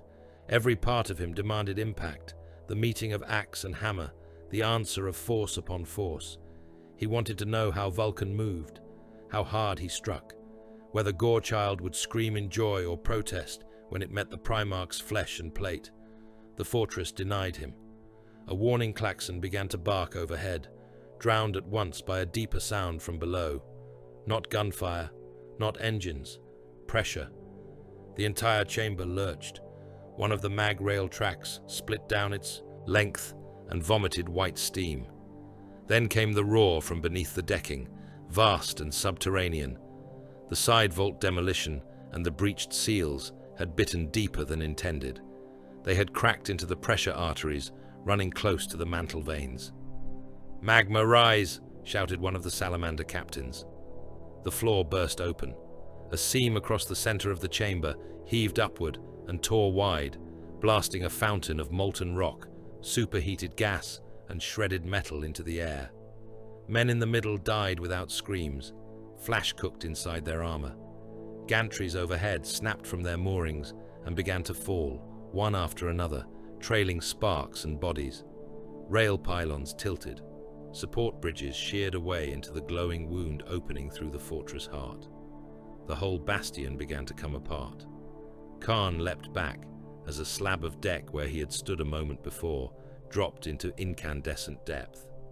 Two of his legionaries fell with it, clawing at the air until the heat took them. On the opposite side, Vulkan seized a collapsing gantry with one hand and hurled it aside from his sons, but even he could not arrest the whole ruin. Thousands deeper in the fortress were already doomed. Slaves in the lower transfer cages, militia in the support galleries, wounded too broken to move, world eaters pressing the rear corridors, all of them swallowed as pressure doors buckled and the inner works began to avalanche into the opening. "Withdraw," Kharn voxed, fury souring every syllable. It tasted like ash in his mouth. So close. Denied. His warriors obeyed because they had to, or die to no purpose. They fell back through smoke and collapsing bulkheads, dragging brothers where they could, and leaving others to the red light below. Kharn retreated last, walking backward for a few paces with Gorechild still raised, as if daring Vulkan to try the crossing. Vulkan did try. He surged forward, hammer in hand, only for the last intact bridge span between them to tear free and drop shrieking into the molten dark. The blast of rising heat hit even his armor hard enough to force a step back. Salamanders hauled at him, not restraining, but warning, as another section of ceiling came down where he would have stood. Across the widening gulf, Kharn threw back his head and laughed. It was not the laugh of joy. It was frustration sharpened into mockery, the sound of a killer cheated of the blow he had earned. Fire climbed between them. Falling girders turned the air into a cage of sparks and screaming metal. Kharn vanished into it by degrees, retreating with his surviving warriors into the western galleries as the bastion died around them. Vulkan stood amid his own withdrawing sons and watched the fire take the view. His dead lay behind him. His prey withdrew before him. The chamber that should have been their first reckoning had become only a grave. Numion came to his side, blood on one cheek, one pauldron torn away. "Lord, the eastern access tunnels still hold. We can regroup at the lower pressure locks." Vulkan did not turn. His gaze remained on the inferno consuming the breach, as if will alone might force a path through it. "He runs," said Vulkan, limping up with a cracked helm under one arm. "No," Vulkan said. The word landed like a forge hammer. "He is taken from my reach." At last he turned to his captains. Smoke moved around him in coils. Behind his black eyes, grief burned with a heat none of them mistook for softness. The next meeting does not end in distance. No man spoke. No man needed to. Vulkan looked once more into the collapsing heart of Bastion Kharn, toward the place where Kharn had laughed and gone to ground through fire. "The next meeting," he said, "ends in blood." Beneath the trench lines, beneath the rail fortresses and pressure vaults, beneath the bones of hive foundations and the slag-sunk catacombs of forgotten dynasties, Gathis Vul possessed another city. It had never been shown in the banners of the Forge clans. It had never been named in the public liturgies of the machine cult.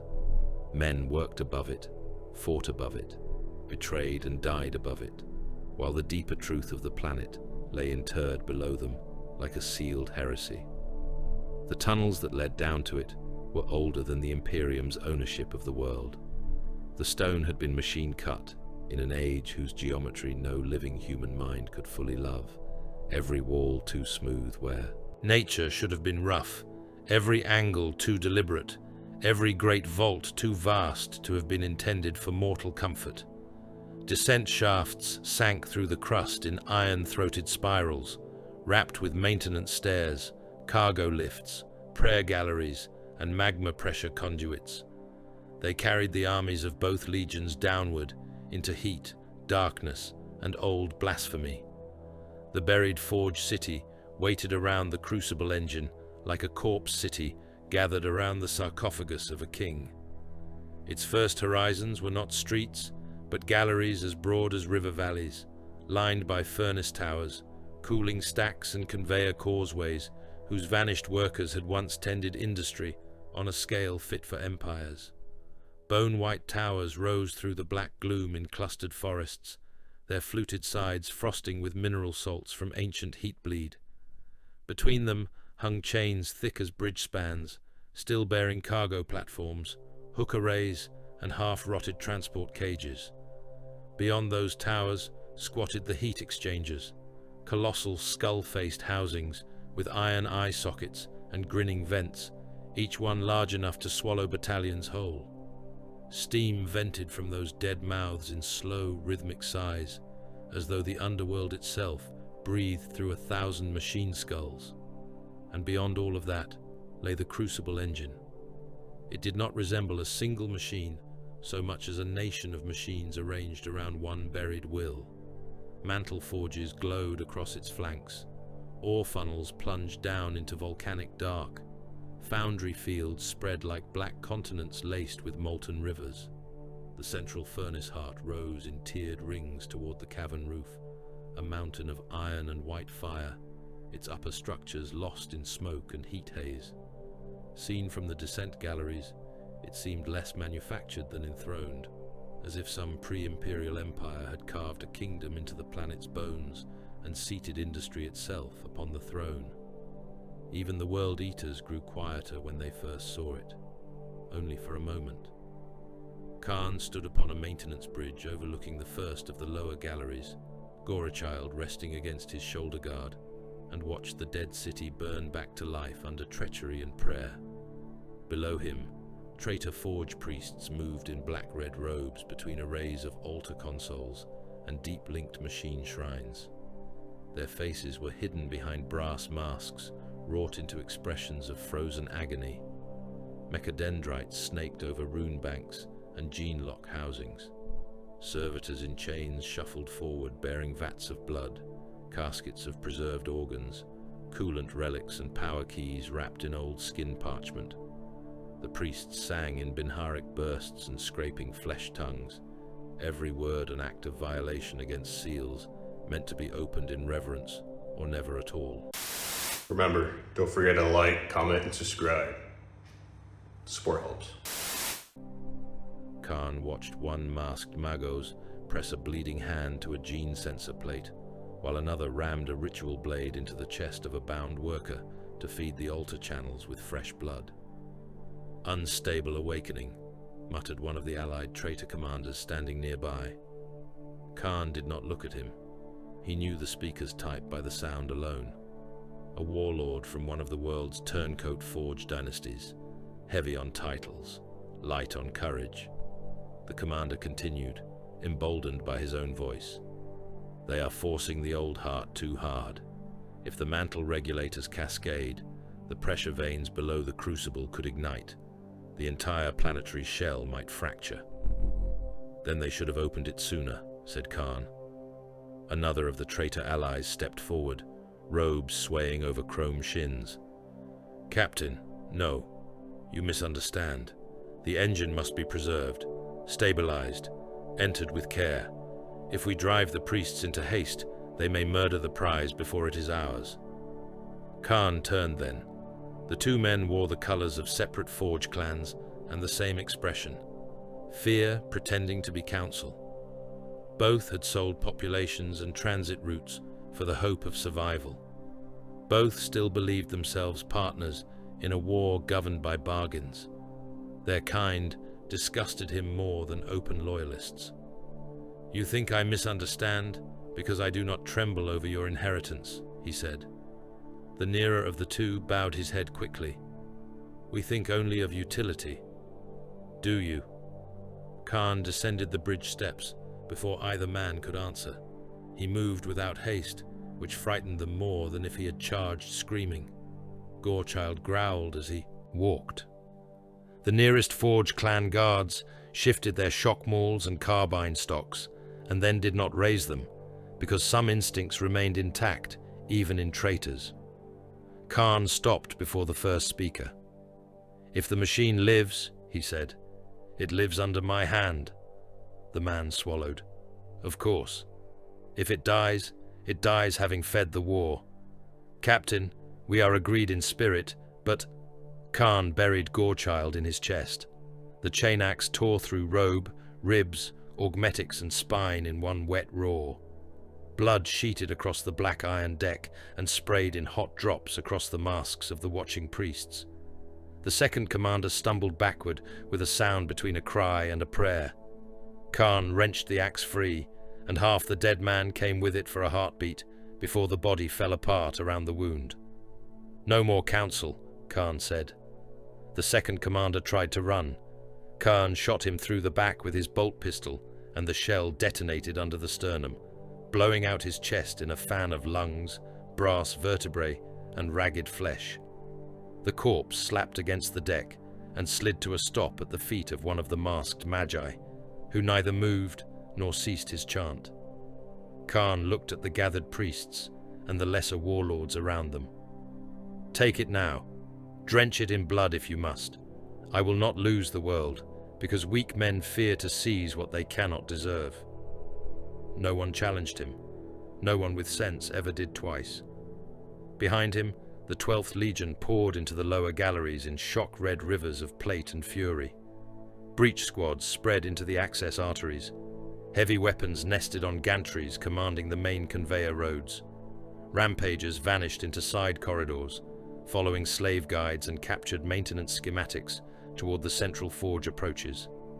Already, the first of the skull sigils were appearing on the walls, carved with blades into living prisoners, pinned upright along the route of advance. Men still breathed, while the hooks went through their shoulders. Some still breathed after the symbols had been cut into their chests. The World Eaters left them there as signs and spoor, as if one atrocity alone might not be enough to stain such a place. Above and around the traitor advance, the underworld answered with horror. Furnace zones filled with corpses cooked upright against railings where pressure vents had burst without warning. Conveyor sanctuaries, once emergency shelters for labor gangs, were packed beyond reason with dying workers clawing at sealed doors, while oxygen scrubbers failed and heat sickness turned their skin the color of old wax. Coolant rain drifted down in freezing sheets from ruptured overhead lines, turning blood into pink slush in one corridor, while in the next, vented steam-stripped skin from faces and left men blind and shrieking in the dark. Servitor hall lines still moved on old schedules, carrying heaps of ore above heaps of dead. Somewhere deeper, a train of slab-sided cargo carriers rolled past, with every wagon full of butchered laborers piled for road fill at choke points yet ahead. Kharn took the galleries anyway. He did not preserve them. He consumed them. Each access artery became a killing hall under his lead. At one junction, he drove through a knot of militia who had fortified a tool shrine with prayer plates and half-molten loader arms. Gorechild opened the first man from collar to pelvis. The backswing split another's head so hard, the upper skull cartwheeled away, trailing cooked brain matter. A third clung to Kharn's leg greave while begging through burst teeth. Kharn stamped down until the man's face spread across the deck like a dropped organ sack. His legionaries followed close behind, hacking through the rest, bodies piling so quickly at the corridor lip that the dead became a ramp over which the living had to fight. At another artery mouth, a salamander flamer team tried to hold the line beside blacksmith militia, armed with shrine vault weapons. The first gout of promethium washed the tunnel white-orange and lit 3 world eaters at once, turning their roars into furnace howls inside their helms. Kharn came through the fire rather than around it. His armor blistered. One lens cracked and went dark. Gorechild reached the flamer first. The weapon died in 2 pieces. The legionary behind it died in more. The militia broke a heartbeat later, and the tunnel became an abattoir of ricochet flashes, lunging blades and men slipping on the fat and blood of those already underfoot. Word of his passage ran ahead of him. So did the screams. Elsewhere in the lower Forge City, Vulkan descended into the same hell and saw not conquest, but catastrophe layered upon catastrophe. The first mantle fracture had already opened beneath a coolant causeway by the time he reached the eastern pressure galleries. Magma glowed through the crack like an eye opening under the deck. Beyond it sprawled a district of maintenance warrens and worker dormitories, now flooded by panicked refugees from upper levels. Men, boys, old smiths with augmetic spines and labor-pressed shoulders, machine thralls still wearing collar locks, militia cripples half carried by their fellows, all crushed together in corridors never meant to hold such numbers. Above them thundered the deeper voices of the war. Numion reached him with soot across his face and blood drying under one ear. The fracture spreads. Another artery opened beneath the cooling fields. If the regulators fail in sequence, the entire lower shell around the Crucible may go. Vulkan came next, helm under one arm, one eye lens on the helm, shattered to white dust. Then leave them. The words hung in the heat, not from callousness. No son of Vulkan was careless with life. That was what made the suggestion costly enough to matter. Vulkan pressed on, jaw tight. Strike now with everything. Seal the central galleries. Kill the traitor vanguard before they root themselves in the forge heart. If we divide again, we lose momentum again. We may lose the whole engine. And the people in these corridors? Asked Vulkan. Vulkan's scarred face hardened. We cannot save a city and win a war in the same breath. Vulkan looked over the packed refuges. Men stared back at him through smoke and flickering emergency lights, every face stripped of all illusions except the oldest and cruelest. Save us if you can. Save us if you will. Save us if you are what they say. He turned back to his captains. We do both. Numion bowed his head at once. Vulkan closed his eyes for a heartbeat, not in agreement, but in acceptance of what obedience would now cost. Vulkan began issuing orders like hammer strikes. Zavus takes the first and second line companies to the regulator vaults. Seal the fractures. I do not care if you weld the doors with your own armor. A fist to chest. Immediate departure. Numion, clear the conveyor sanctuaries and move the workers east along the cold channels. Use blast teams to cut new exits if the old are choked. Numion turned already barking commands. Vulkan, you take the Fire Drake remnants and strike the traitor access arteries. Slow them. Burn every junction they can use. Give me time. Vulkan's mouth tightened. That is not victory. It is duty, said Vulkan. Vulkan met his gaze, then bowed. Yes, my lord. The legion split again, bloodied strength made thinner by mercy and necessity. Salamanders, who should have been massed for a killing blow instead, dragged caged workers from elevator wrecks, hacked open jammed pressure doors, and held back magma spurts with collapsing bulkheads, while blacksmith militias shoveled ash over flame lines to create paths through the heat. Melter gunners planted charges in load-bearing ore pylons to redirect cave-ins away from refugee columns. Breaches formed living walls in corridors too narrow for crawler traffic, holding back World Eaters one shield width at a time, while civilians stumbled past behind them choking on smoke and prayer. Every rescue cost ground. Every delay purchased life with military disadvantage. Vulkan knew it. His captains knew it. The enemy felt it like blood in water. Kharn drove harder. He entered the Crucible galleries personally now, not leaving the kill to subordinates, where the arteries narrowed and the machine heart loomed near. Around him, the underworld became all echoes and red light. Conveyor housings threw long, skeletal shadows across the walls. Skull-faced heat exchangers breathed steam into the passageways until warriors appeared and vanished like shades between heartbeats. The deck plates were slick with blood, coolant, and rendered human fat. The dead were so thick at one gallery mouth that World Eaters had to kick corpses aside to keep advancing. A wounded forge thrall reached out from under a pile of bodies as Kharn passed. The man's abdomen had burst open. His hands tried to stuff his organs back inside, as if labor discipline might still matter where the lower half of him no longer obeyed. Mercy, he whispered. Kharn crushed his throat under one boot and kept walking. Farther on, he found a line of prisoners strung along a service wall by hooks through the shoulders. Their chests had been carved with skull runes and blood channels. One still had the strength to spit at him through split lips.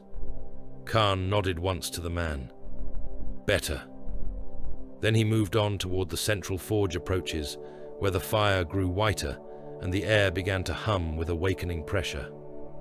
At the regulator vaults, salamanders fought in half-flooded chambers, while machine spirits screamed through overdriven control banks.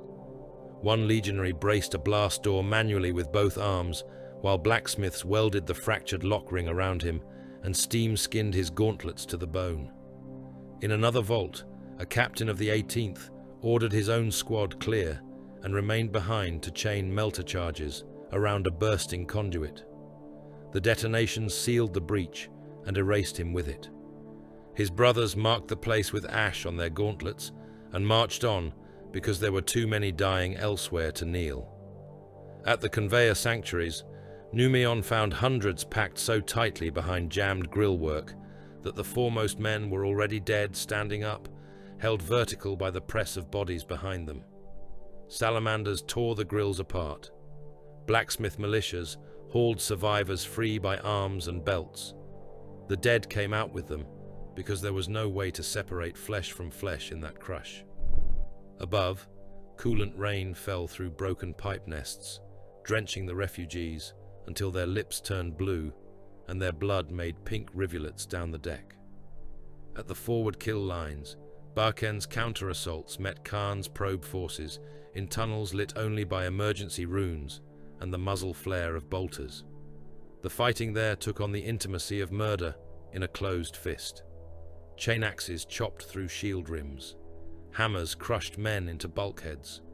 Point-blank melter bursts turned armor and bone to streaming ruin.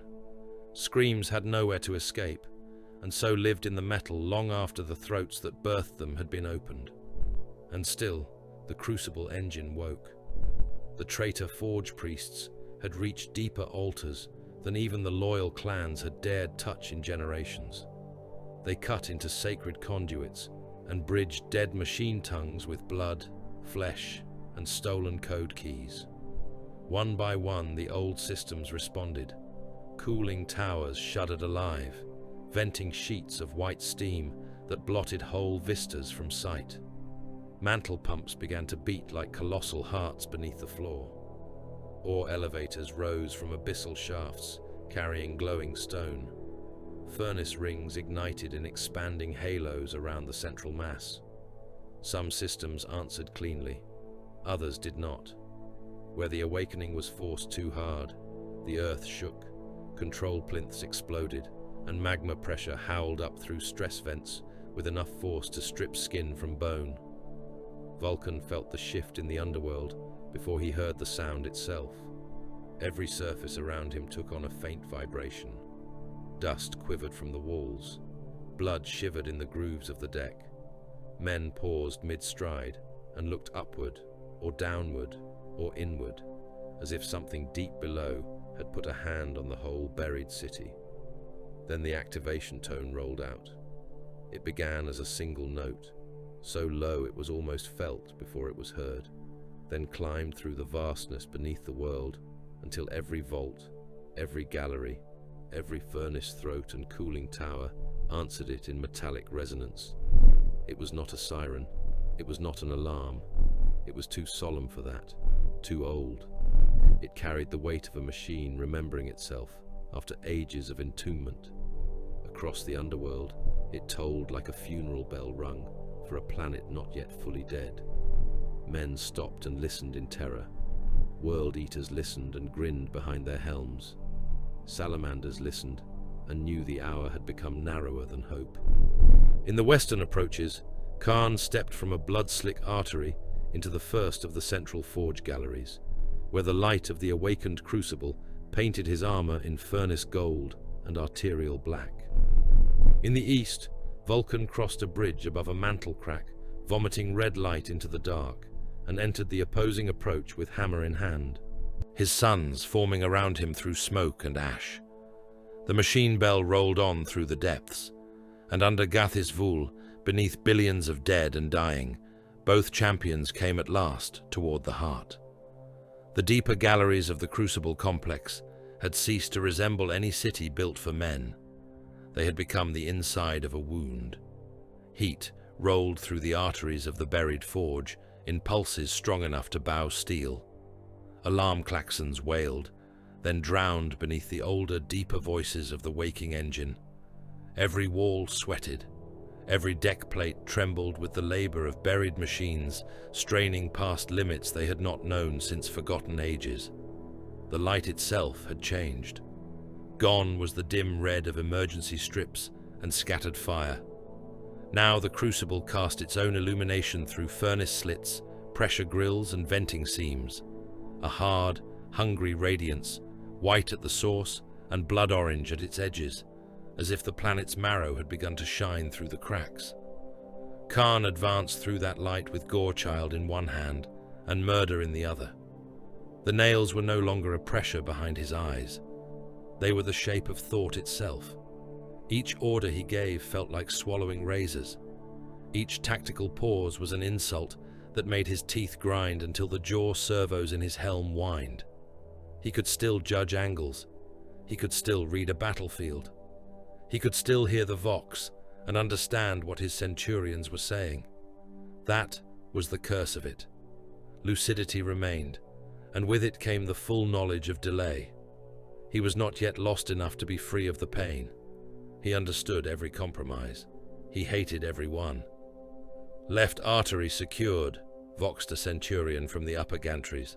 Resistance is breaking toward the maintenance spirals. Then cut them there, Kharn said. The answer came a heartbeat too slow. A heartbeat was enough. He hit the next junction at a dead run, his chosen wedge of World Eaters spilling after him through a corridor ribbed with pipework and skull-faced vent housings. Ahead, defenders were trying to fall back in some order. Blacksmith militia, wounded salamanders, laborers driven to fight by having no direction left but forward. Bolt rounds cracked. Las fire stitched the steam. Men screamed as the first rank met the charge. Kharn hit them like a shell through a chapel wall. Gorechild came across low and took a militia line leader in both thighs. The backswing rose and opened a salamander's helm from chin to crown. bursting one lens in a spray of white shards and cooked eye matter. A laborer swung a shrine hammer at Kharn's shoulder with all the faith left in his body. Kharn punched through the man's chest with his offhand, closed his fist around the spine, and hurled the corpse back into the men behind him. The corridor became red weather. Arterial spray sheeted across the pipes. Blood hissed on hot metal. One of the blacksmiths had time to jam a melter charge against the wall before a World-Eater chain axe struck him from shoulder to opposite hip and opened him into a steaming ruin at Kharn's boots. Then his own line stalled. A berserker of the 12th, huge even by Legion standards, had vaulted too far ahead in his hunger and now blocked the kill lane while hacking at a dying defender already cut open to the spine. The fool's back filled the corridor. His brothers behind him snarled and tried to fire past, but there was no angle. Ahead, 2 salamanders were dragging a wounded captain toward a side door, using the heartbeat of obstruction to live a little longer. Kharn saw it all at once: the lost shot, the lost pace, the lost kill. The nails flared so bright that for an instant the world became clean. He buried Gorechild in the back of the obstructing World-Eater's neck. The chain axe ripped down through the gorget, spinal cord, and both hearts. Blood jetted in twin bursts across the ceiling. The berserker made a wet, choking noise and slumped, still trying to kill the corpse under him. Kharn kicked the body aside and stepped through its spill. "Move or die," he snarled to the others. No one argued. No one of the 12th ever truly mistook their brotherhood for softness. They loved one another, as wolves loved the pack, and as killers loved witnesses to their strength. The bond was real. So was the price of weakness. The fleeing salamanders vanished through the side door, buying another minute for whatever retreat or rescue lay beyond. Kharn took the corridor anyway, but rage at the delay made every blow heavier. He hacked a forge thrall's arms off above the elbows and let the man die kicking against the wall. He split a militia veteran's face with the blunt housing of Gorechild, and only afterward remembered to finish him with the teeth. He shot one of his own wounded in the chest when the warrior tried to rise into the lane and failed. Further in, his centurion Skorel came to him, with one side of his helm gone and half his scalp black with blood. "Captain, the east galleries are flooding with civilians. The green ones are using the mantle lifts to draw them clear. We can overrun the lifts if we veer now." Kharn looked at the map scrolling inside his visor. Veer now. Lose minutes. Gain the lifts. Slow the enemy's mercy. Choke them with the lives they insisted on carrying. Do it. Skorel grinned through blood. At last. He slammed a fist to his chest and turned, bellowing fresh orders. Bolter fire answered. The line surged. Kharn did not watch him go. He was already moving toward the next artery mouth, the next seam in the enemy's defense, the next place where pain could be fed enough killing to lessen for a few breaths. On the opposite side of the Crucible approaches, Vulkan advanced through ruin with his wrath settling into its final shape. It was not frenzy. It was not the blind white madness of men who mistook noise for fury. His anger had weight. It moved with him like a storm front of iron and volcanic heat.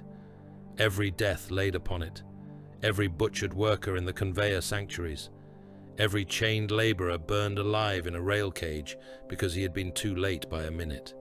Every son of Nocturne dragged apart in these depths. The burden had become its own terrible fuel.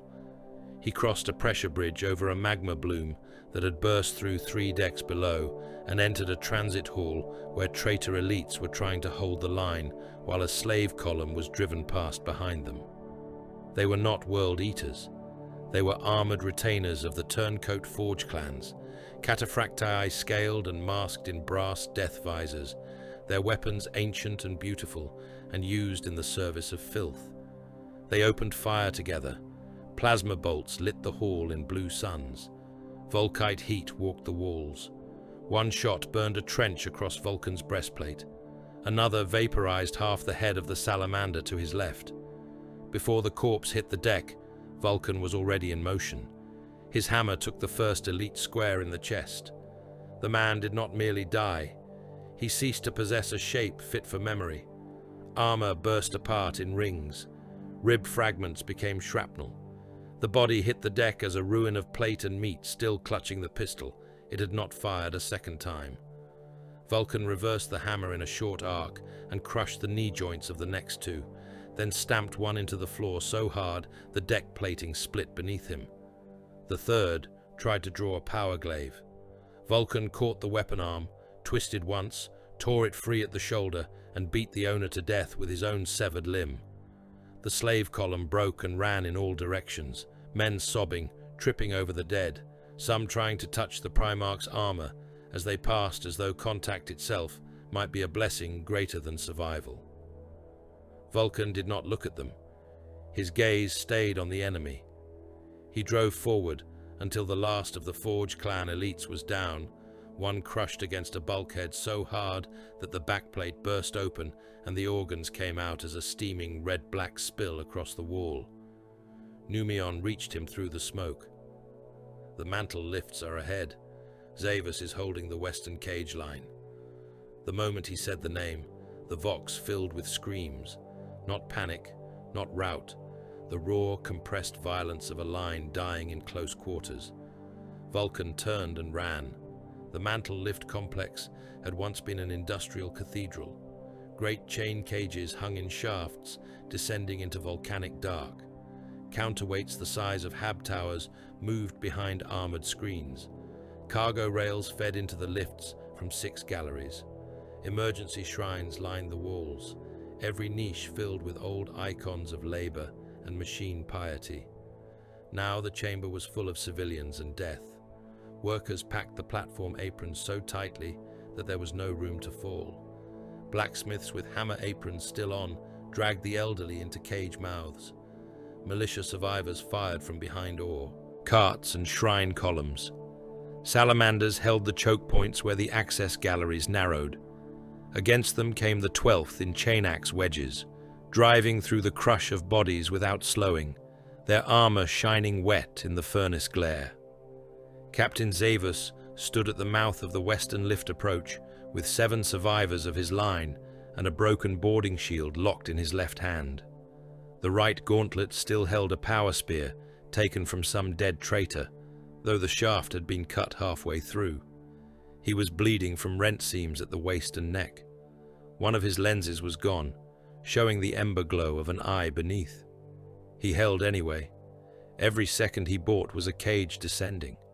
Every second was hundreds more below the immediate kill zone. Vulkan saw Zavus drive the spear through a World Eater's throat and pin the corpse against a shrine pillar. He saw him take a chain axe into the shield, wrench it free with a twist of the broken rim, and hammer the rim itself into the attacker's face until bone and helm caved together. He saw the civilians behind him, stumbling into the lift cages, while another salamander squad dragged the doors shut by hand because the machine spirits had died under overload. Then Skoral came through. The World Eater Centurion hit Zavus like a breaching ram, shoulder first, smashing aside the shield and locking both warriors together at the chest. The 2 giants reeled in the archway as the fight around them became meaningless background. Zavus drove a knee up into Skoral's groin plate and tried to bring the snapped spear haft around for a killing thrust. Skoral caught it under one arm, broke it across his vambrace, and buried his chain axe in Zavus's side. The salamander captain did not fall. He turned into the wound instead, closed his gauntlets around Skoral's helm, and held the World Eater in place while he bellowed over the Vox. "Now! Drop it now!" The liftmaster below, some soot-faced mortal with enough courage left to obey, slammed the release. The cage groaned and fell away into the shaft, with a full load of civilians inside it. The sudden drop tore chains, showered sparks, and drew a howl from the machine spaces below. Zavus watched it go. That was his final act. Skoral ripped the axe free and opened him from flank to sternum. Zavus sagged to one knee, tried once to rise, and then died with his body still half turned toward the descending lift. Vulkan reached the archway a breath later. He struck Skoral so hard, The World Eater lifted from the deck and flew the length of the platform into an ore cart, smashing both the cart and himself into a knot of traitor infantry. Vulkan did not stop to see whether the Centurion lived. His grief had already become murder. The World Eaters at the lift mouth died beneath it. Hammer blows burst armor like kiln-fired clay. One berserker lost both legs at the knee and was pulped a heartbeat later when Vulkan brought the hammer down on his helm. Another raised chain blades in both fists and got one swing before the Primarch caught him by the head and dashed him against a shrine wall until the brass icons shattered under the force. A third was lifted one-handed and hurled into his own brothers so hard that all three went over the platform edge into the magma-lit shaft. Numion and the others crashed in beside him, flamers roaring, bolters pounding. The remaining civilians ran through the firelight behind them in stumbling files, some looking back and weeping openly at the sight of Zavis's body still kneeling in the arch. Across the chamber, Skorel dragged himself from the wreck of the ore cart with half his chest caved in and one arm hanging dead. He saw Kharn entering the far gallery with fresh warriors at his back and managed a broken laugh over the vox. "Captain," he coughed, blood pattering down his grill. "There is only you, only your hand, only the kill." Kharn strode past him without pausing. The words reached him. Their meaning did not matter. Skorel had bought ground. He had delayed the enemy's mercy. He had died properly. That was enough. A second later, a ricocheted bolt shell struck the Centurion's open chest and detonated what remained of him across the deck. Kharn never turned. Around both legions, the Crucible complex began to fail in earnest. The unstable awakening had gone too deep. Magma blooms erupted through deck seams in sudden fountains, flash-cooking men where they stood. Pressure ruptures tore whole galleries open and blew legionaries into the air like dolls made of ceramite and blood. Ammunition cathedrals tucked into the side vaults lit one after another as heat crept into shell caches and plasma cells. Their chain explosions rolled through the underworld in layered concussions, shattering shrine glass, pulping lungs inside intact armor, bringing support beams down in shrieking curtains of steel. Retreat ceased to be a meaningful word. The arterial galleries behind the World Eaters collapsed under a linked cave-in, triggered by their own demolitions and the engine's convulsions. The cold channels behind the salamanders flooded with superheated runoff when a cooling tower burst from within and vented boiling chemical rain through the service levels. Vox traffic became a patchwork of dead signals, half-heard orders, and final screams. What remained of both legions in the central complex found themselves cut into the same trap, forward toward the Forge Heart, or death by the ruin closing behind them. Kharn understood it first, as relief. No more compromise, no more question of regroup or redeploy, no more widening fronts. The machine, the planet, fate or the gods themselves had sealed the roads and left only the kill ahead. He walked through the next gallery with the nails screaming hymns in his blood. Ash fell from the vaulting above in grey curtains. Sparks cascaded through ruptured conduit nests. To either side, his surviving warriors fought their way over heaps of dead so thick that the deck could not be seen beneath the piled limbs and burst armor. He heard none of it clearly anymore. The world had narrowed to heat, weight, breath, and the knowledge that the black-eyed giant was near. Vulkan felt the same narrowing as burden instead of release. Numion came to him as they crossed the final service bridge before the central chamber. His armor blackened almost entirely from green to soot, one gauntlet fused half shut. "The rear paths are gone," the captain said. "Bacon reports the east regulators have collapsed into the magma throat. There is no withdrawal now." Vulkan looked past him through the rain of falling sparks.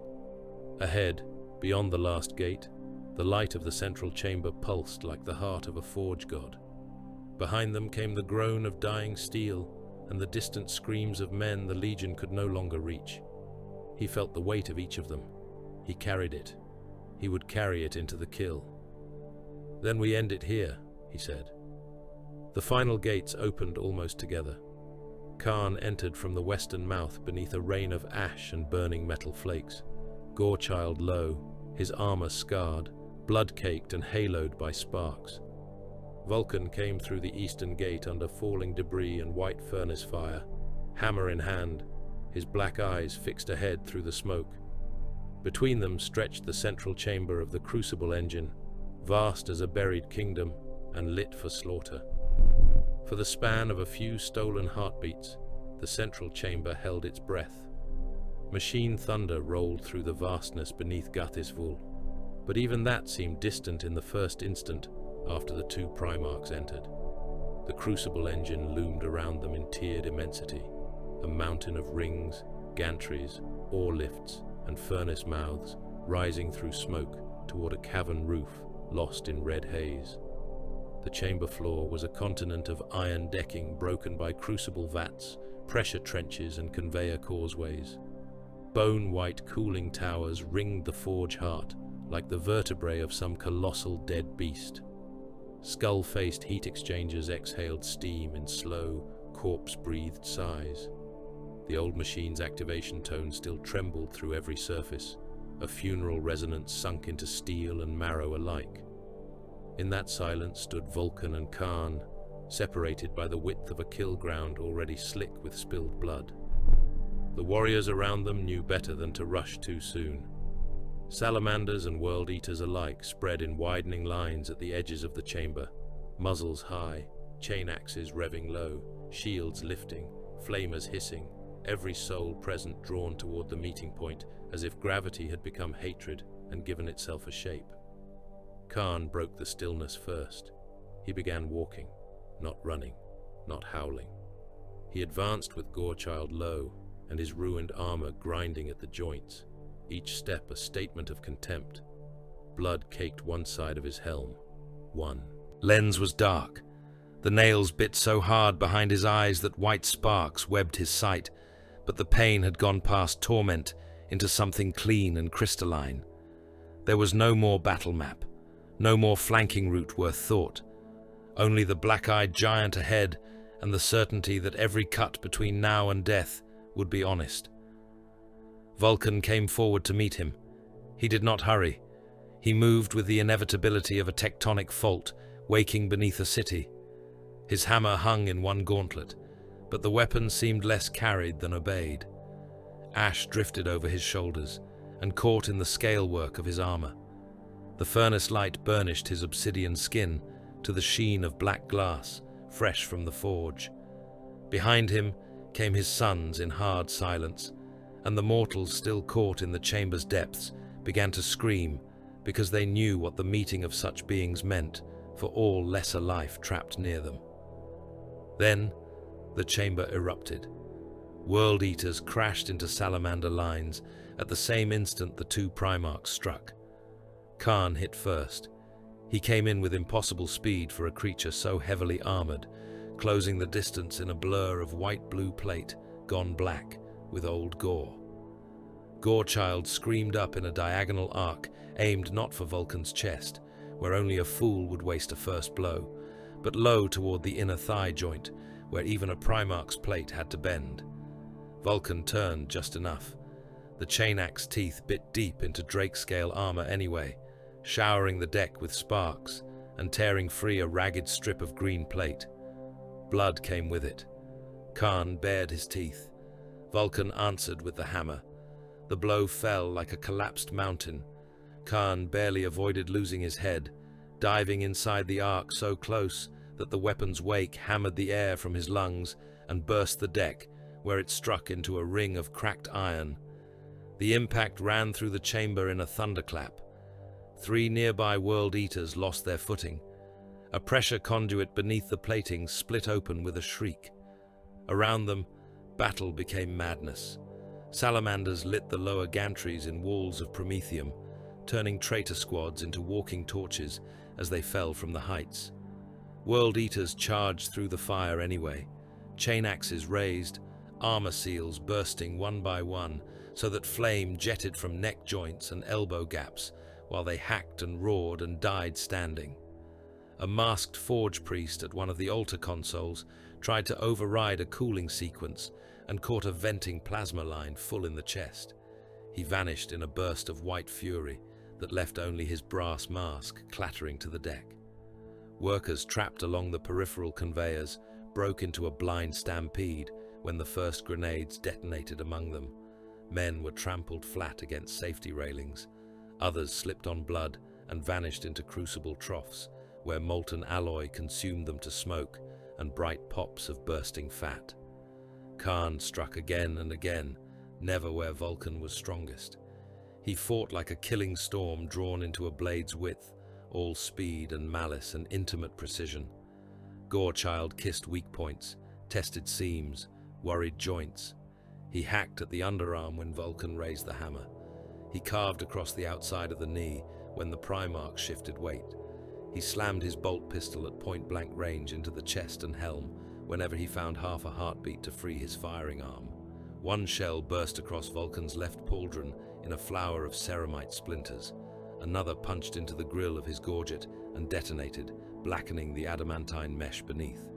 Vulkan gave ground once, only once, not from fear, but from the simple fact that Kharn's speed demanded room to punish. Then the Primarch seized that room and made it fatal. His hammer came around in a short killing arc, not the grand stroke of a war monument, but the condensed brutality of a smith finishing a flawed blade. Kharn twisted aside. The head missed his ribs by less than a handspan and took a World Eater behind him full in the torso. The legionary exploded into meat mist and shredded plate, his upper half atomized so completely that what remained of him struck the deck as a headless ruin, spraying bright arterial fans across the boots of both Primarchs. "Look at you," Kharn spat, circling, "still pretending there is honor in this empire of carrion." Vulkan advanced through the blood haze. "There is no honor in what you became." "We became honest. You became mutilated." Kharn laughed once, sharp and ugly, and lunged again. Gorechild raked across Vulkan's breastplate, teeth catching in the drake scale ridges and grinding there hard enough to scream sparks into both their faces. Kharn stepped into the bind, using the trapped axe not as a burden, but as a ladder into the larger warrior's reach. He drove his helm forward into Vulkan's face and followed with a knee into the wounded thigh. The blow would have shattered the femur of any lesser being. Vulkan grunted and answered by bringing his forehead down in a headbutt that cracked Kharn's remaining good lens and snapped his head back. The World Eater staggered. Vulkan's hammer dropped. Kharn rolled with animal speed. The weapon struck the deck where his spine had been and split the plating open to the girders beneath. A support column 3 strides away shuddered, sheared at its base by the transmitted force, and fell into a knot of fighting legionaries. Salamander and World Eater alike vanished under the screaming weight. At the outer edges of the duel, Numion led a shield line up the eastern stairs toward the altar banks, while Bakken and the Fire Drake remnants held the lower approaches with flame and thunder. Opposite them, the 12th surged in pack violence around Delvarus and the surviving Centurions, hacking through fire breaks and shoving even their own burning brothers forward as living cover until the gap closed and chain axes found flesh. A salamander was dragged down by 3 World Eaters at the lip of a crucible vat.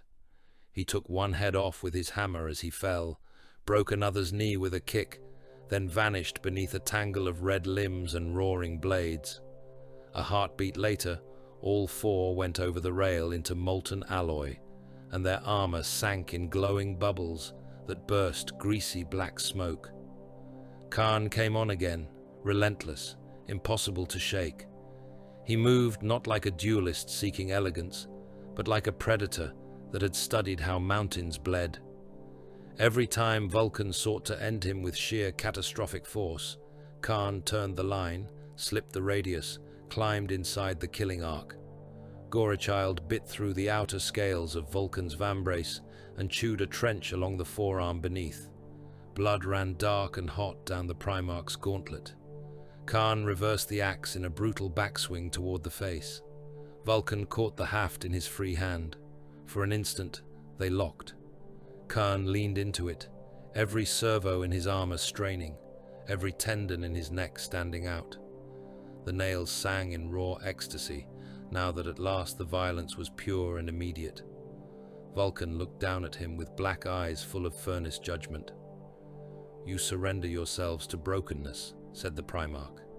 Kharn's grin showed blood between his teeth. "And you kneel to hypocrisy, one rescued weakling at a time." Vulkan twisted. The axe haft groaned. Kharn let go a moment before it snapped, using the release to pivot and draw his combat blade from his hip in the same motion. He drove the knife up under Vulkan's lower ribs, where the armor join flexed. The blade sank to the hilt. Vulkan hit him with the back of his gauntlet. It was like being struck by a battering ram swung by a god. Kharn flew sideways through a shower of sparks, bounced off a conveyor plinth hard enough to crater its housing, and landed on one knee in blood and coolant. Gorechild had dropped somewhere in the smoke. His knife was gone. He rose anyway. Vulkan reached to the wound under his ribs, came away with blood, and for the first time there was something in his face that approached true killing wrath, stripped of all restraint. He lifted the hammer in both hands. What followed was not combat, as mortals understood it. It was execution attempted on a scale that warped the chamber around it. Each hammer blow made a local world of impact. Decking burst, railings flew apart in shrieking coils, support braces snapped. One downward strike missed Kharn and took a bank of altar consoles, pulping 3 traitor tech adepts into red vapor and showering the chamber in rune sparks. Another hit a pressure culvert and drove it through the floor, where it burst below and sent a jet of molten gas through the feet of a whole knot of world eaters. They died leaping, their lower halves gone in incandescent ruin. Kharn retrieved Gorechild from under a dead legionary and answered with speed so ferocious it seemed like blasphemy against mass itself. He cut the wounded thigh again. He struck at the ribs beneath the fresh blood. He drove the axe's teeth across the hammer haft to wrench it offline for a fraction of a second, then stepped through that stolen gap to slash the inner elbow seam. He was all commitment, all intimate ruin, every motion made with the certainty that he would either open the Primarch or die inside the attempt, and find that sufficient. Their voices cut through the machine thunder in short, hateful shards. "You save corpses that still breathe," Kharn snarled, ducking beneath a killing swing. "And you worship the hand that maims you," Vulkan answered, slamming his shoulder forward and hurling Kharn bodily into a pillar. "We made war before your moral weakness learned to wear a crown. You make murder into law because you are too hollow for any higher creed." Kharn sprang off the pillar before it could collapse, hit Vulkan's flank, and drove Gorechild deep into the drake scale at the side of the Primarch's waist. The chain axe teeth ripped through plate and bit flesh. Vulkan's roar was not loud, but it changed the chamber. Nearby mortals threw themselves flat without knowing why. He caught Kharn by the throat with one hand and lifted him clear off the deck. Kharn hacked at the wrist holding him. Once, twice, 3 times. The third cut bit hard enough to open cables, plate, and blood. Vulkan dropped him. Kharn landed badly, rolled through the legs of 2 fighting legionaries, snatched a fallen bolt pistol, and emptied the magazine up into Vulkan's face and chest. Detonations walked across the Primarch's armor. One burst his cheek, another blew a chunk from the side of his helm collar. A third shattered against the hammerhead inches from his hand. Then the pistol clicked dry. Vulkan hurled the hammer. Kharn saw it too late. The weapon struck the deck in front of him rather than his body, but the impact was almost worse. The entire section of floor heaved upward. Kharn was thrown backward as deck plates folded and support ribs burst through the surface like broken bones. 3 world eaters and 2 salamanders vanished into the opening screaming. One severed arm spun end over end through the air and slapped into a crucible vat, where the molten surface swallowed it with a hiss. The overloaded engine chose that moment to begin dying openly. A new note entered the activation tone, a grinding dissonance like vast gears losing their teeth. The central furnace heart shuddered. One of the bone-white cooling towers cracked down its full height and exploded outward in a storm of ceramic fragments and freezing vapor. Magma pressure erupted from the base of the western ring in 3 towering blooms, flash-cooking everyone within reach. Chain explosions tore through the ammunition cathedrals built into the side galleries. Shell stocks cooked off in sequence, blasting out walls, bridges and men alike in rolling concussions. The chamber lurched. A scream went through the voxnets all at once, legionary and mortal and machine spirit alike. The whole forge was collapsing into the mantle. Numion reached Vulkan first through the fire and falling debris. Lord, the fractures are opening below the worker galleries. If the central span goes, the civilians in the lower sanctuaries die where they stand. Vulkan, bleeding from both ears and carrying a broken flamer nozzle, as if he had forgotten to discard it, shouted over him, "Let them go. Kill him now. End this." Across the chamber, Kharn had already risen through the smoke and was coming again, limping but unbroken, Gorechild clenched in both hands, choosing pursuit over the burning ruin around him as naturally as breath. Vulkan looked at him, looked at the kill within reach, looked beyond him, through the splitting deck and the falling architecture, toward the lower galleries where thousands still cried out behind jammed gates and failing lift chains. That was the measure of him. He turned away from the easier hatred.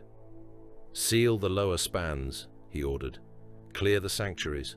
Move them now." Vulkan stared as if struck. "My lord, that is my will." The words hit harder than any shout. Vulkan tore his hammer free from the buckled deck and drove toward the sinking galleries, instead of the wounded World Eater before him. His sons followed because they were his sons, and because duty, once spoken by him, was a law heavier than grief. Kharn saw it and understood enough to despise it. He runs to his weaklings, he voxed to no one and everyone. Then he pursued, not toward safety, not toward any chance of preserving the engine or withdrawing his remaining strength cleanly. He followed the blood trail of the Primarch through collapsing architecture and fire, because the kill had narrowed his world to one final line, and he would rather die in that line than live having chosen reason over it. Around them the chamber ceased to be a battlefield and became a falling city. Gantries peeled away and vanished into red depths. Conveyor roads snapped like wires. Whole companies of men were cut off on islands of steel that tilted and dropped beneath them. Machine priests were atomized where plasma mains burst from the walls. Workers leapt from collapsing platforms only to be trampled by stampeding survivors on the next level down. Salamanders formed rearguard walls at every new fracture, dragging the wounded and the living behind them under sheets of falling sparks. World Eaters hacked through the same chaos in blood-crazed knots, killing anything that slowed them, their own included, while the chamber died under their feet. Vulkan disappeared first into a storm of steam and collapsing girders near the lower sanctuary arches. Kharn vanished after him through a curtain of flame as a support span the size of a warship's spine fell between the last watchers and the place of their passage. Then smoke swallowed all. Fire swallowed the rest. And for long, terrible moments, no living soul in the central chamber could say whether either god still stood. Vulkan woke beneath iron. For a time without measure, there was only weight, heat, and the deep metallic thunder of a dying world speaking through the bones of the chamber around him. He could not see. One eye was crusted shut with blood. The other open to a slit of furnace red between slabs of collapsed decking and the bent rib of a support girder lying across his shoulders. Somewhere close by, coolant dripped in slow, freezing taps onto metal still hot enough to spit steam. Somewhere farther off, men were screaming for help until the screams became coughing, then silence.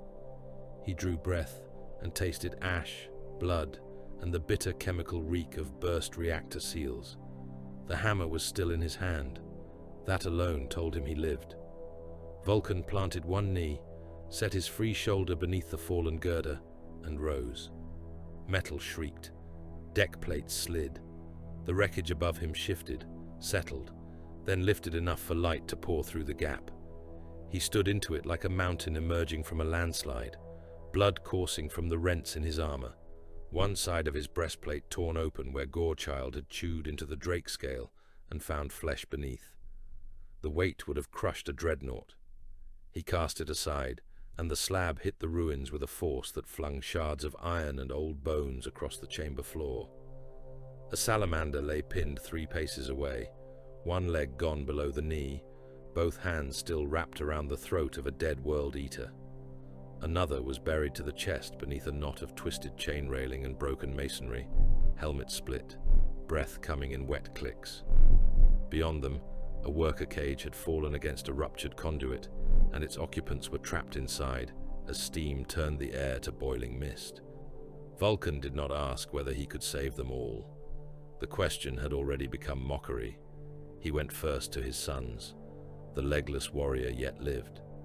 Vulkan broke the dead traitor's fingers from the salamander's throat, lifted the warrior one-handed, and carried him clear of the spreading heat.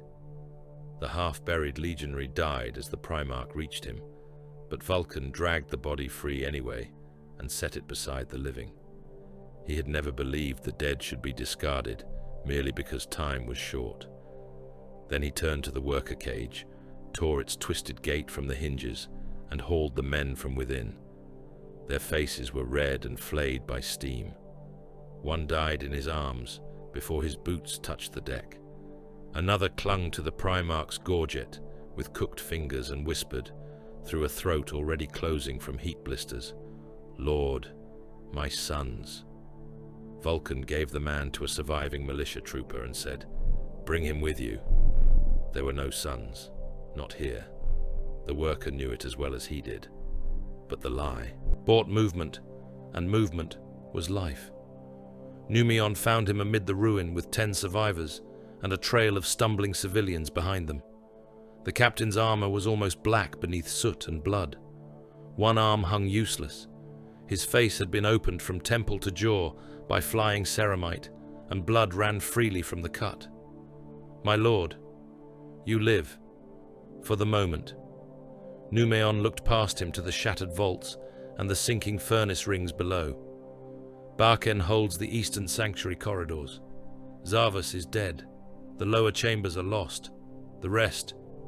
He did not finish. The rest were buried, burned, or falling still. Vulkan nodded once. "Then we hold what remains." They began the climb out of the Crucible approaches through a world unmaking itself. The undergalleries were collapsing in stages. Mantle fractures widened beneath the transit floors, spilling red light and furnace breath through deck seams. Pressure doors bulged and burst.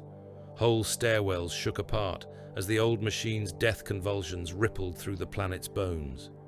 Salamanders moved through it, like men bearing a sacred burden too heavy for any one spine. They carried their wounded and strangers together. They cut new passages through buckled walls with melters on low yield. They formed shield walls under falling debris so civilians could run behind them. They turned flamer bursts downward into oil slicks and chemical runoff to make walls of fire where the enemy had to cross if he wished to keep killing. Every act of mercy cost blood.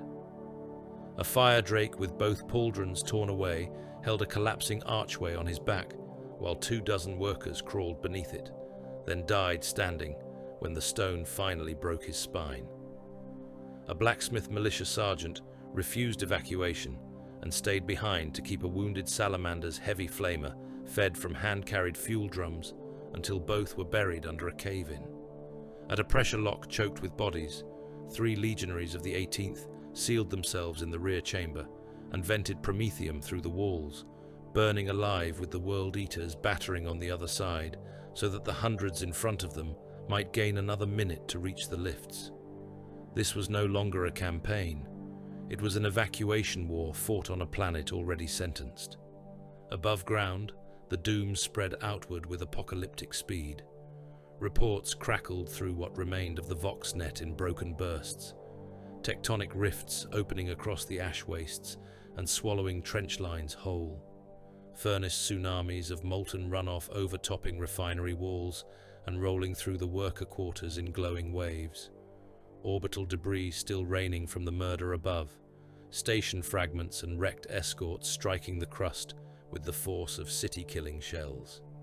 Prometheum storms circling the upper atmosphere where ruptured storage seas had ignited, sheets of burning fuel falling with the black rain and setting continents alight, titans walking into fissures that opened beneath their feet, hives sinking by districts, gun lines firing until the magma took them from below.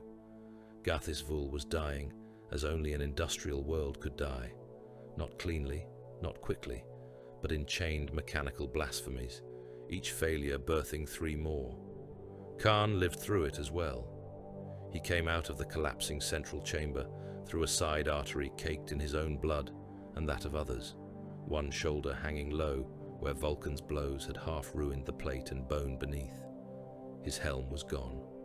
One side of his face had been flayed by shrapnel and furnace spray, leaving cheek and jaw slick and black red. His ribs ground against one another when he breathed. The nails did not care. If anything, they loved him more for the damage. Every heartbeat was pain hammered through iron. Every unspent ounce of rage came back as agony. He walked because stillness would have killed him more surely than any blow. Around him, the World Eaters had become worse, denied the clean victory of taking the Crucible intact, denied the decisive kill in the central chamber, denied, too, the discipline that had made their opening conquests truly terrible. They fell now toward their purest selves. Retreat lanes became massacre corridors. They cut down fleeing workers because the sound of panic answered the nails. They fought one another over trophies stripped from the dead, over claim to the last stormbird still able to lift from the collapsing surface, over who had the right to take skulls from the bridgeheads and who must remain behind in the furnace dark. Twice Kharn found legionaries hacking at one another beside piles of severed heads while the planet cracked around them. Twice he killed the nearest offender, and the others immediately remembered their purpose. Purpose. The word tasted strange now, thinner than it once had. Yet it remained. He saw it more clearly than ever in Vulkan. Word came to him through surviving centurions and bloody slurred vox bursts. The salamanders were not making for extraction first. They were holding the civilian lanes. They were spending their last strength on rear guards, escort columns, pressure locks, crawler roads, and arc lift assemblies. Everywhere the Primarch's hand fell, the weak lived a little longer, and the Legion bled for it. Kharn stopped in the mouth of a half-collapsed transit gallery and listened to that truth settle into him. Mercy had a shape. It was not softness. It was not pleading. It was an exposed flank made holy by conviction. Vulkan would choose the living over the kill. He would do it again and again until the choice itself opened his throat. Kharn smiled through blood. "Find the evacuation paths," he said. One of his captains, helmetless and wild-eyed, stared at him. "The world is breaking. We should seize the last Voidcraft." Kharn took the warrior's head off with Gorechild. The body stood pumping blood for a heartbeat before it toppled against the wall. No one else spoke. "Find the evacuation paths," he repeated. "Drive the weak before you. Burn the roads behind them. Take the bridges. Take the lifts. If the Lord of Drakes wants his helpless, let him buy them with his blood." The orders spread through what remained of the 12th with all the speed of contagion. They were understood instantly because the logic was one their mutilated souls could still admire. Kill the refugees if they run. Spare them if their terror draws the salamanders deeper into the trap. Nail bodies to the walls where the rescue columns must pass. Choke the roads with wrecks and corpses. Let compassion make the enemy predictable. Across the upper mantle routes, the World Eaters became hunters of mercy. Vulkan learned the price of that within the hour. He stood upon a cracked causeway above the eastern transport caverns, watching the last organized arc lift columns form beneath a rain of ash and sparks. The arc lifts were not void ships. They were brutal industrial carriers meant for vertical evacuation from the mantle works to the surviving surface launch fields. Each one a slab-sided iron coffin with grave thrusters bolted onto cargo frames and prayer seals slapped over patched hull seams. Men packed them shoulder to shoulder. Wounded lay in chain cradles between the standing. Blacksmith clans hauled vault relics and children alike. Militia remnants kept order with rifle butts because fear had broken language in half the crowd. Numion came to the Primarch's side. "We have 7 lift frames intact, perhaps 8 if the 4th engine block can be blessed back into life." Not enough. No. Below them, Baken's rearguard held the western approach in 3 shrinking lines of flame. The World Eaters hit the fire again and again, using corpses as ramps, shoving screaming captives ahead of them until the salamanders had to either burn the innocent or let the traitors close. They chose as they always chose. They waited. They pulled the living aside where they could. They died for the delay. A runner from the lower galleries reached the causeway, collapsed to both knees, and banged a fist weakly against his chestplate. He was a Forge clan officer, male, soot-blind in one eye, and trailing one arm uselessly behind him. "Lord," he gasped, "the north lanes are gone. They dropped the bridge after the refugees crossed halfway. The rear ranks fell into the mantle throat. The World Eaters are cutting down survivors along the rails." Vulkan closed his eyes for one breath. He could feel Kharn in the shape of these choices now, not the man's presence, the pattern of his cruelty, the understanding behind it. "He is herding me. He is putting flesh where my blade should be." Baken climbed the causeway steps 2 at a time, his armor scorched, one greave missing its outer plate. "My lord, leave the lifts. Take the remaining companies and hunt him. End this at the root." Numion said. Nothing but the silence beside Vulkan carried agreement born of exhaustion and love both. Kill the architect. Save what can still be saved by removing the hand that guides the slaughter. Vulkan looked down at the arc lifts. Men stared up at him from their packed decks, not worshipping now, not even pleading. They looked as drowning men looked at a shore they could not reach, without someone stronger choosing to remain within the tide. "I cannot," he said. Baken's face twisted. "You can. I cannot do both." That was the wound. That was the true blade in him, deeper than Gorechild, heavier than any cave-in. He could kill Kharn, perhaps. He could spend what remained of his legion in the attempt, and perhaps win the only clean justice left on this world. Or he could hold the bridges, the lift mouths, the evacuation corridors, and know that every hour bought that way would let more of the weak escape the furnace. He could not do both. No strength, not even his, could purchase both ends of the choice now. Baken bowed his head, as if before an executioner. "Then we die buying roads." "Yes," said Vulkan. The captain looked up. Grief and fury warred in his eyes. Then discipline won. "As you command." What followed across the dying mantle works became saga material bought in blood. Salamanders held rearguard lines in corridors, already half gone to cave-ins and magma bloom. They laid promethium in crescents, lit them, and turned flame walls into shepherding fences for civilian columns, walking backward through the firelight while chain axes hammered sparks from their shields. At the cargo spirals, blacksmith militias stood beside them with shrine vault melters and slag hammers, knowing full well none of them would see the surface. One by one they died, and every death gave another knot of workers time to reach an arc lift, or a pressure lock, or a surface crawler not yet burning. On one bridge, a squad of fire drakes fought until there were no bridge planks left beneath them, only the blackened frame and the drop to magma below. They locked shields and became a wall. World Eaters climbed over their own dead to reach them. The fire drakes killed until hammers broke, then killed with fists, then with their own shattered armor fragments. When the last was dragged down, the refugees on the far side were already gone into the lift shafts. On another line, Numion personally led a countercharge into a knot of World Eaters who had broken through a shelter queue. He came back with half his squad and a chain axe buried in his shoulder that he did not have time to remove before the next assault hit.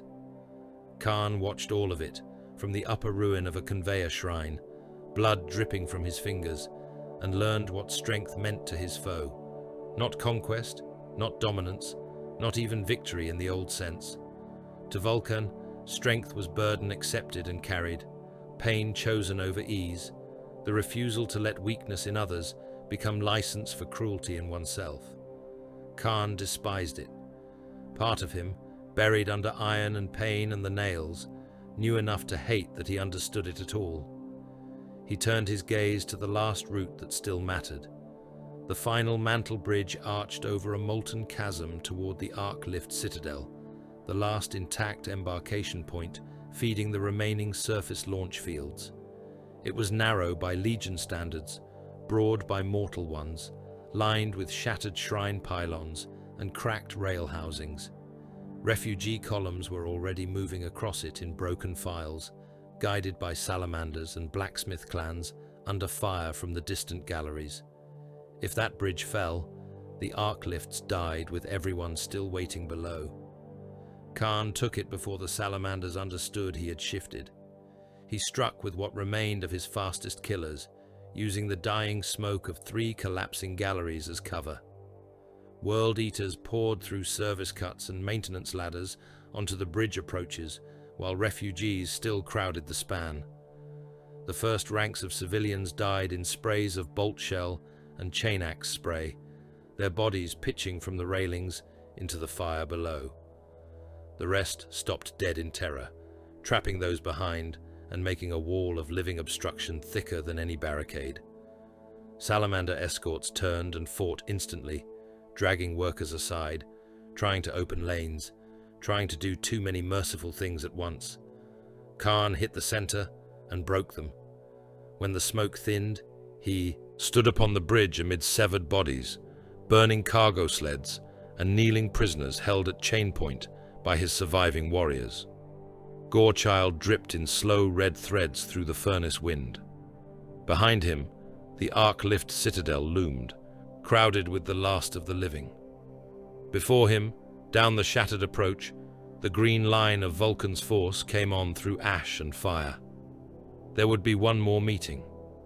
Kharn raised Gorechild and pointed it toward the oncoming Primarch across the corpse-littered span. This time there was no collapsing chamber to deny them, no deeper retreat worth taking, no mercy left unexploited. Only the bridge, only the living behind it, only the final price. The final mantle bridge hung over liquid fire like a strip of iron laid across the mouth of hell. It was broad enough for cargo crawlers in the old years, narrow enough now to feel like a blade edge with the world falling away on either side. Its deck plates were black with soot, red with blood, and crazed with fractures through which furnace light shone in molten veins. Beneath it, the chasm dropped into the open bones of Gathis Vul, where magma rolled and broke in slow volcanic swells against the shattered pylons of the underworks. Engine shrines lined the bridge in broken ranks, their brass saints headless, their prayer wheels fused, their incense braziers overturned into the gore. Skull standards had been hammered into the deck at irregular intervals, not the formal trophies of any lawful conqueror, but fast-built altars raised by killers in the closing minutes of a dying world. Heads hung from hooks and chains. Legionary skulls grinned beside the flensed faces of blacksmiths and militiamen. Some of the trophies still dripped. At the center of the span, where the bridge widened into a traffic island, meant for mag rail branching in a saner age, Kharn had built his last answer to mercy. The altar rose from corpses and broken plating, half mound and half barricade, heaped from severed heads, dead world eaters, dead salamanders, wrecked crawler frames and chunks of shrine masonry torn loose from the flanks of the bridge. The skulls had been rammed into the gaps with iron rods and chain lengths. Bodies were nailed across the face of it to make a wall of red meat and white bone. Gorechild had done much of the shaping.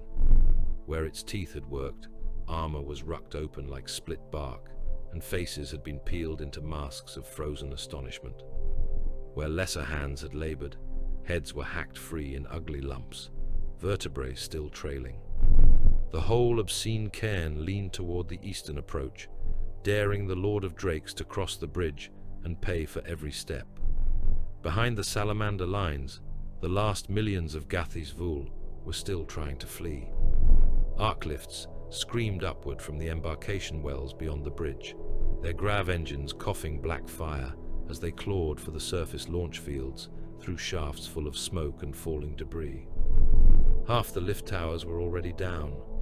One leaned at an angle across the lower district, like a broken spear, shedding men from ruptured embarkation decks into the furnace dark below.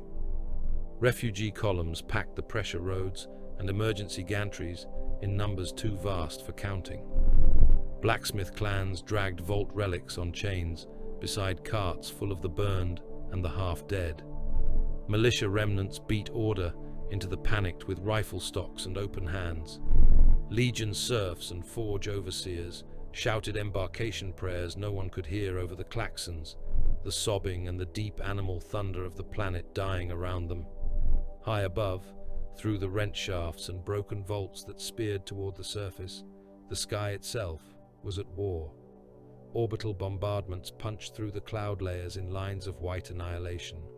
Their impact glare flashed down the launch wells and turned the smoke silver for a heartbeat at a time.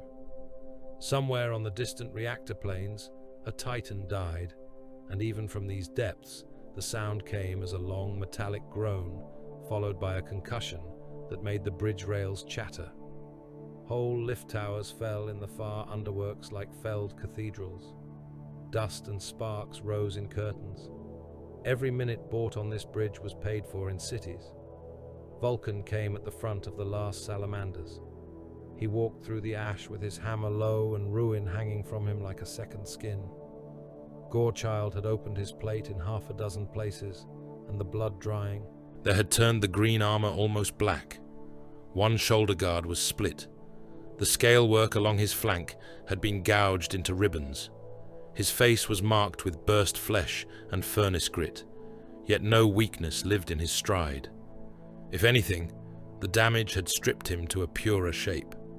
He was no pageant king of the Imperium then, no smith saint for remembrances to paint with halos. He was endurance given flesh, sacrifice made wrath, duty walking on wounded legs because there remained nowhere else for duty to stand. His sons came behind him in a line thinned to severity.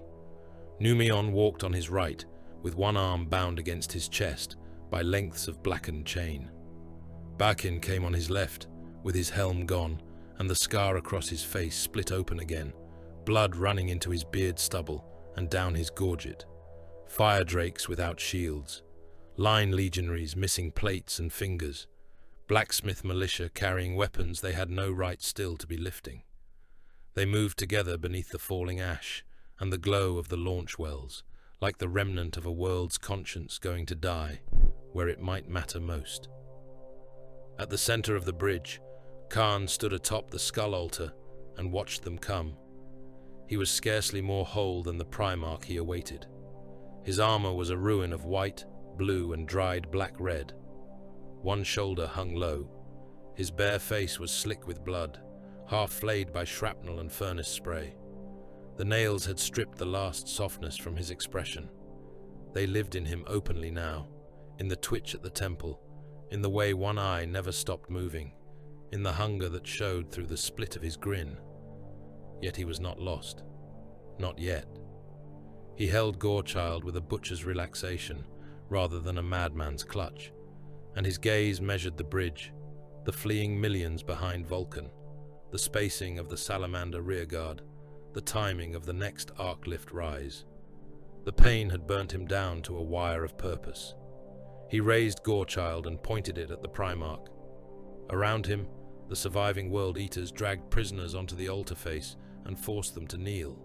Workers, militiamen, a blacksmith with both hands burned white from quenching metal, 2 salamander serfs chained together at the neck. Their lives were nothing to Kharn except leverage made of breathing meat. "You came," he called across the bridge. Vulkan did not answer at once. He saw the kneeling captives. He saw the lift towers behind them. He saw the white trails of bombardment punching through the cracked heavens above the shafts. When he spoke, his voice was low enough that those near him had to strain to hear it. That made it strike harder. "You hid behind the helpless to force my hand." Kharn laughed, and there was no joy in it. "No, I learned your hand." Then he cut the throat of the nearest captive. Blood sheeted down the skull altar. The workers beside the dead man screamed. World Eaters roared in answer and slammed axe heads against shields, rails, and shrine ruins until the bridge rang with iron. Kharn spread his arms as if displaying an offering. "Come and save them." Vulkan moved. So did everyone else. The bridge became war in one convulsion. Salamanders charged up the eastern span behind a rolling wall of flame awash that turned the air white and greasy with burning fuel. World Eaters met it by shoving dead captives and their own slain brothers into the fire to create smoking ramps of flesh over which the second rank could run. Bolters thundered at distances too short for fear to matter. Men fell off the rails in flaming knots and vanished into the liquid fire below.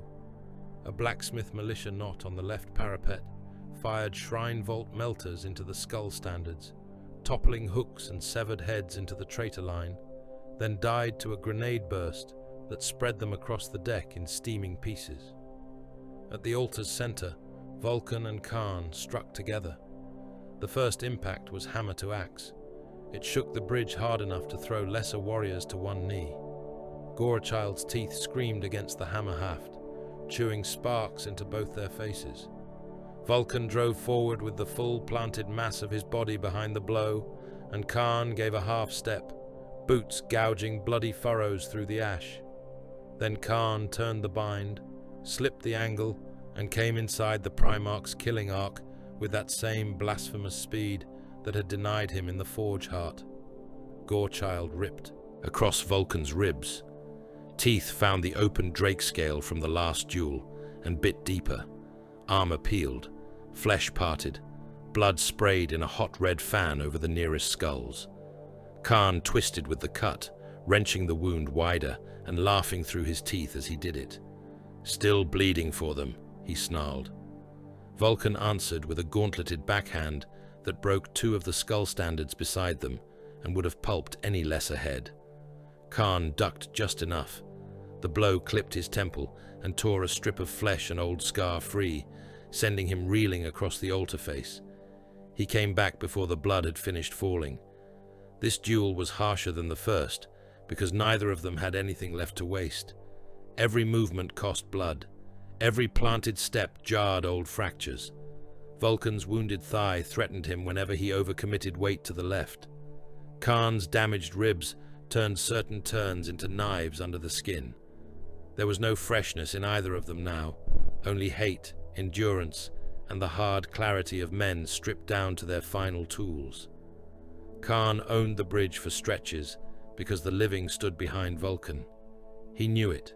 He used it. Twice in the first minute, he broke away from the direct exchange just enough to hurl frag grenades into the panic-packed evacuation lanes behind the salamanders.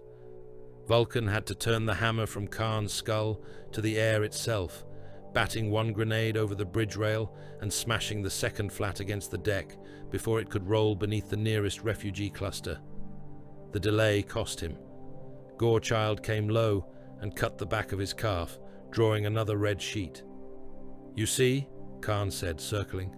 "Strength is choice without hesitation. You drown in choices." Vulkan's black eyes never left him.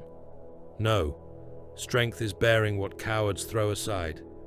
Kharn spat blood. "And how many does that save, Forge Father? 10? 100? You worship arithmetic made sentimental."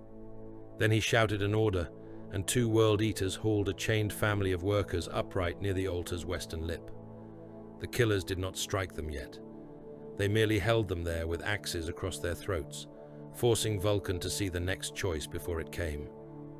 The psychological wound was real. Kharn pressed it with the skill of a murderer who understood where mercy joins the flesh. He attacked from that pressure, driving Gorechild high and then low, forcing Vulkan either to commit fully and risk the hostages, or hold something back and give the axe its gap. Once, twice, 3 times, the Primarch chose restraint and paid for it in plate and blood. Gorechild chewed through the outer edge of his vambrace. A backswing burst one of the hammer's retaining studs. A lunging thrust with the axe's snout opened the flesh above his hip. Kharn did not outmatch him in strength. He eroded him in the places where conscience forced hesitation. Then Vulkan planted. It happened near the altar's eastern root, where the bridge decking had not yet split fully, and the dead were piled thick enough to give traction beneath the blood. Kharn came in fast, axe raised for another inside cut at the wounded flank. Vulkan did not turn to guard the refugees this time. He stepped into the attack and took the first bite of Gorechild on the outer shoulder, where the plate could pay the pain. Then he brought the hammer down. The blow struck Kharn's raised forearm and the side of Gorechild's housing together. Armor caved. The chain axe screamed and spat teeth. Kharn was driven to one knee so hard, the deck around him cratered, and the skulls beneath his boots burst into white powder and red paste. Before he could rise, Vulkan reversed the hammer and slammed it horizontally into the World Eater's chest. The sound was like a siege gate breaking. Kharn flew backward through his own altar, through heads and corpses and shrine masonry, his body ploughing a trench of shattered bone and meat through the pile.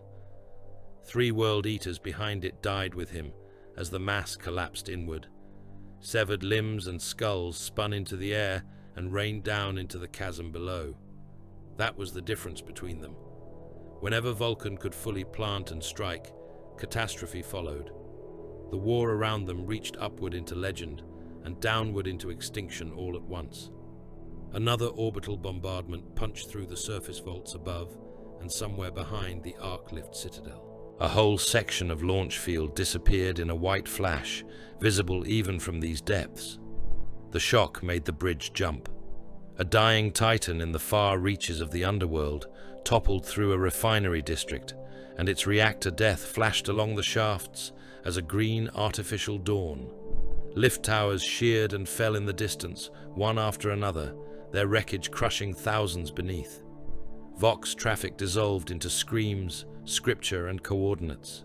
Billions of lives on the planet hung on minutes, and most of those minutes were already gone. Kharn clawed out of the ruined altar face, coughing blood and fragments of his own armor. One arm hung half dead. Gorechild had lost a third of its teeth and sprayed sparks from its wounded motor housing. He smiled anyway, because behind Vulkan, the captives were still there, still alive, still weapons, if handled correctly. He slashed one across the back without even looking, and the man's scream did what Kharn wanted it to do. It pulled Vulkan's attention for half a heartbeat. Kharn used the half-beat to close again. The next exchange was all brutality, stripped of elegance. Axe to hammer shaft, elbow to gorget, helm to cheekbone. Gorechild bit and jammed in Vulkan's flank. Vulkan punched Kharn in the mouth hard enough to scatter teeth across the skulls underfoot. Kharn spat blood into the Primarch's face and went for the wounded leg. Vulkan caught him by the throat and drove him through a shrine pillar. Kharn raked the chain axe teeth down the inside of the Primarch's arm until blood ran into the grip of the hammer. Around them, salamanders and world eaters died on the rails in such numbers that some of the living were fighting chest deep in the piled dead. Then the bridge itself began to fail. The bombardments above and the mantle fury below had done their work. Fractures raced through the span from both ends. Rail pylons snapped loose and plunged into the fire. The central support arch beneath the skull altar groaned like a giant drawing his last breath. Dust and sparks burst upward through the decking seams. Men stumbled and clawed for balance. Civilians on the far embarkation roads broke into blind panic as one of the arc lift wells collapsed and swallowed an entire queue whole. Numion reached Vulkan across the din, voice ragged through the vox. "Lord, the western brace is gone. If the center drops, all traffic behind us dies here." Kharn heard it too. He saw the choice open again and lunged to force it wider. He hurled himself not at Vulkan's heart, but at the captives, dragging one bodily forward across the altar face and putting Gorechild to the man's throat while glaring at the Primarch through blood-slick eyes. "Kill me," he said, and the words were half challenge, half blasphemous prayer. "Let them fall while you do it." Vulkan came forward anyway. There was no hesitation now, only the pure cruelty of the choice acknowledged and carried. Kharn killed the hostage. The body fell in halves at his feet. He raised Gorechild for the next. Vulkan hit him before the second cut landed. The Primarch's shoulder drove into Kharn's chest like a fired shell. Gorechild flew from the World Eater's hand. Hammer followed, not downward this time, upward into the underside of the skull altar's remaining spine. The whole obscene structure lifted, broke, and went over. Heads, corpses, and iron rods cascaded with Kharn at the center of them, the mound collapsing in a roar of bone and masonry as Vulkan hurled him bodily into his own killing shrine. Kharn vanished beneath the ruin. For one savage instant, the bridge was his to end. Vulkan could have leapt the collapsing skull pile, driven the hammer down again and again until nothing living remained under it but slurry and broken iron. He knew it. Numion knew it. Even the World Eaters nearest the collapse knew it and recoiled in sudden animal fear. Then the center span dropped a handspan toward the fire. Everything behind him screamed. That was the true climax of the world. Not who hit harder, not who bled more richly. It was that moment, that final division of the soul. Justice within arm's reach, duty crying out behind it. Vulkan turned from vengeance and seized the bridge. He hurled the hammer aside into a knot of support chains, where it smashed through the anchor housing and jammed crosswise in the falling lattice. Then he planted both hands beneath a ruptured central rib and heaved upward with impossible force. The bridge, already dying, stopped its drop for the span of one heartbeat, then another, then another. Salamanders shouted for the evacuation to move. Blacksmith militias and legion serfs drove the refugees across the remaining span with blows, curses, and prayers. Numion and Baken formed the final rearguard at the western break, holding off the surviving World Eaters, while their Primarch became, for those last minutes, the brace on which a world's remnant survived. A World Eater standard-bearer tried to rush him and was pulped by falling masonry before he reached striking range. Another reached the hammer jam and tried to wrench it loose. Baken took both his arms off at the elbow and kicked the screaming ruin into the chasm. The bridge shuddered, sagged, held. From under the collapsing altar came a roar. Kharn, not defeated, never that, buried waist-deep in skulls, broken girders and dead legionaries, face a mask of blood and dust. He thrust one arm free and roared defiance at the Primarch holding the bridge instead of taking his head. A handful of surviving World Eaters dragged at him. Another slab came down across the altar's remains. The roar changed to a raw metal echo swallowed by falling debris. Whether his sons pulled him clear or the ruin buried him alive, none there could say with certainty. The evacuation passed. Not all of it. Never all. Millions gained the lift citadels, the surface crawlers, the final launch fields. Billions did not. Whole continents of labor lines, hive populations, forge thrall districts and trench worlds within the world were already ash, meat, or molten memory. Yet enough lived to make the choice matter, and in the grim economies of that age, that was a kind of victory purchased at the highest imaginable price. When the last arc lift screamed upward and the final rearguard fell back from the western lip, Vulkan released the bridge. It dropped in stages. The central span broke, folded and vanished into the fire with the skulls, the altar, the broken shrines, and all the dead still nailed to them. Ash surged up from the chasm in a black-red plume and buried the ruins where the duel had ended. Salamanders dragged their Primarch clear as the remaining eastern section buckled beneath their boots, and the launch field beyond them began to collapse into the same mantle wound, consuming the underworks. By the time Gathisvul's survivors looked back from the rising arc lifts, the bridge was gone beneath smoke, fire, and a cairn of fresh-fallen ash. What remained of the world died behind them over the next burning hours. The surface split into glowing continental wounds. Refineries became volcanoes. Prometheum seas set the cloud layers ablaze. Titans sank. Hives went dark. The ring stations above rained down the last of their ruin upon a planet already too broken to protest. Of the warbands that escaped, the World Eaters took their wounded, their trophies, and their fury into the void. Whether Kharn walked from the altar on his own feet, was dragged from it in chains of brotherhood, or lay half-buried roaring as the fires closed above him, no common soldier could later agree. Yet the belief endured among all who fought there that he lived, because hate of that magnitude does not easily grant the universe the courtesy of ending. Vulkan lived as well. He did not leave as victor in vengeance. He left bleeding, burdened and carrying more names of the dead than any remembrancer could have set to parchment. But he left with millions behind him who would otherwise have been bone smoke and furnace runoff before the day was out. In the measure he chose, that was triumph enough to shame easier men. So the tale of Gathisvul passed into the long darkness of the age. They said the Forge Father and the Betrayer made war above a sea of liquid fire, while a dying planet broke around them. They said Kharn built a bridge into an altar of skulls, and Vulkan shattered it with his wrath, but spared the final blow to hold the road for the helpless.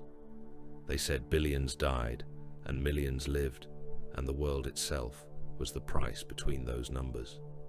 And in the centuries after, when soldiers of the Imperium whispered of impossible rescues bought in blood, or traitors laughed over trophies taken from bridges of the dead, the name of Gathisvul endured, not as a victory, not as a defeat, as proof that in the grim darkness of the far future, strength Might mean slaughter, or strength might mean carrying the weight of others until the world cracked beneath your feet.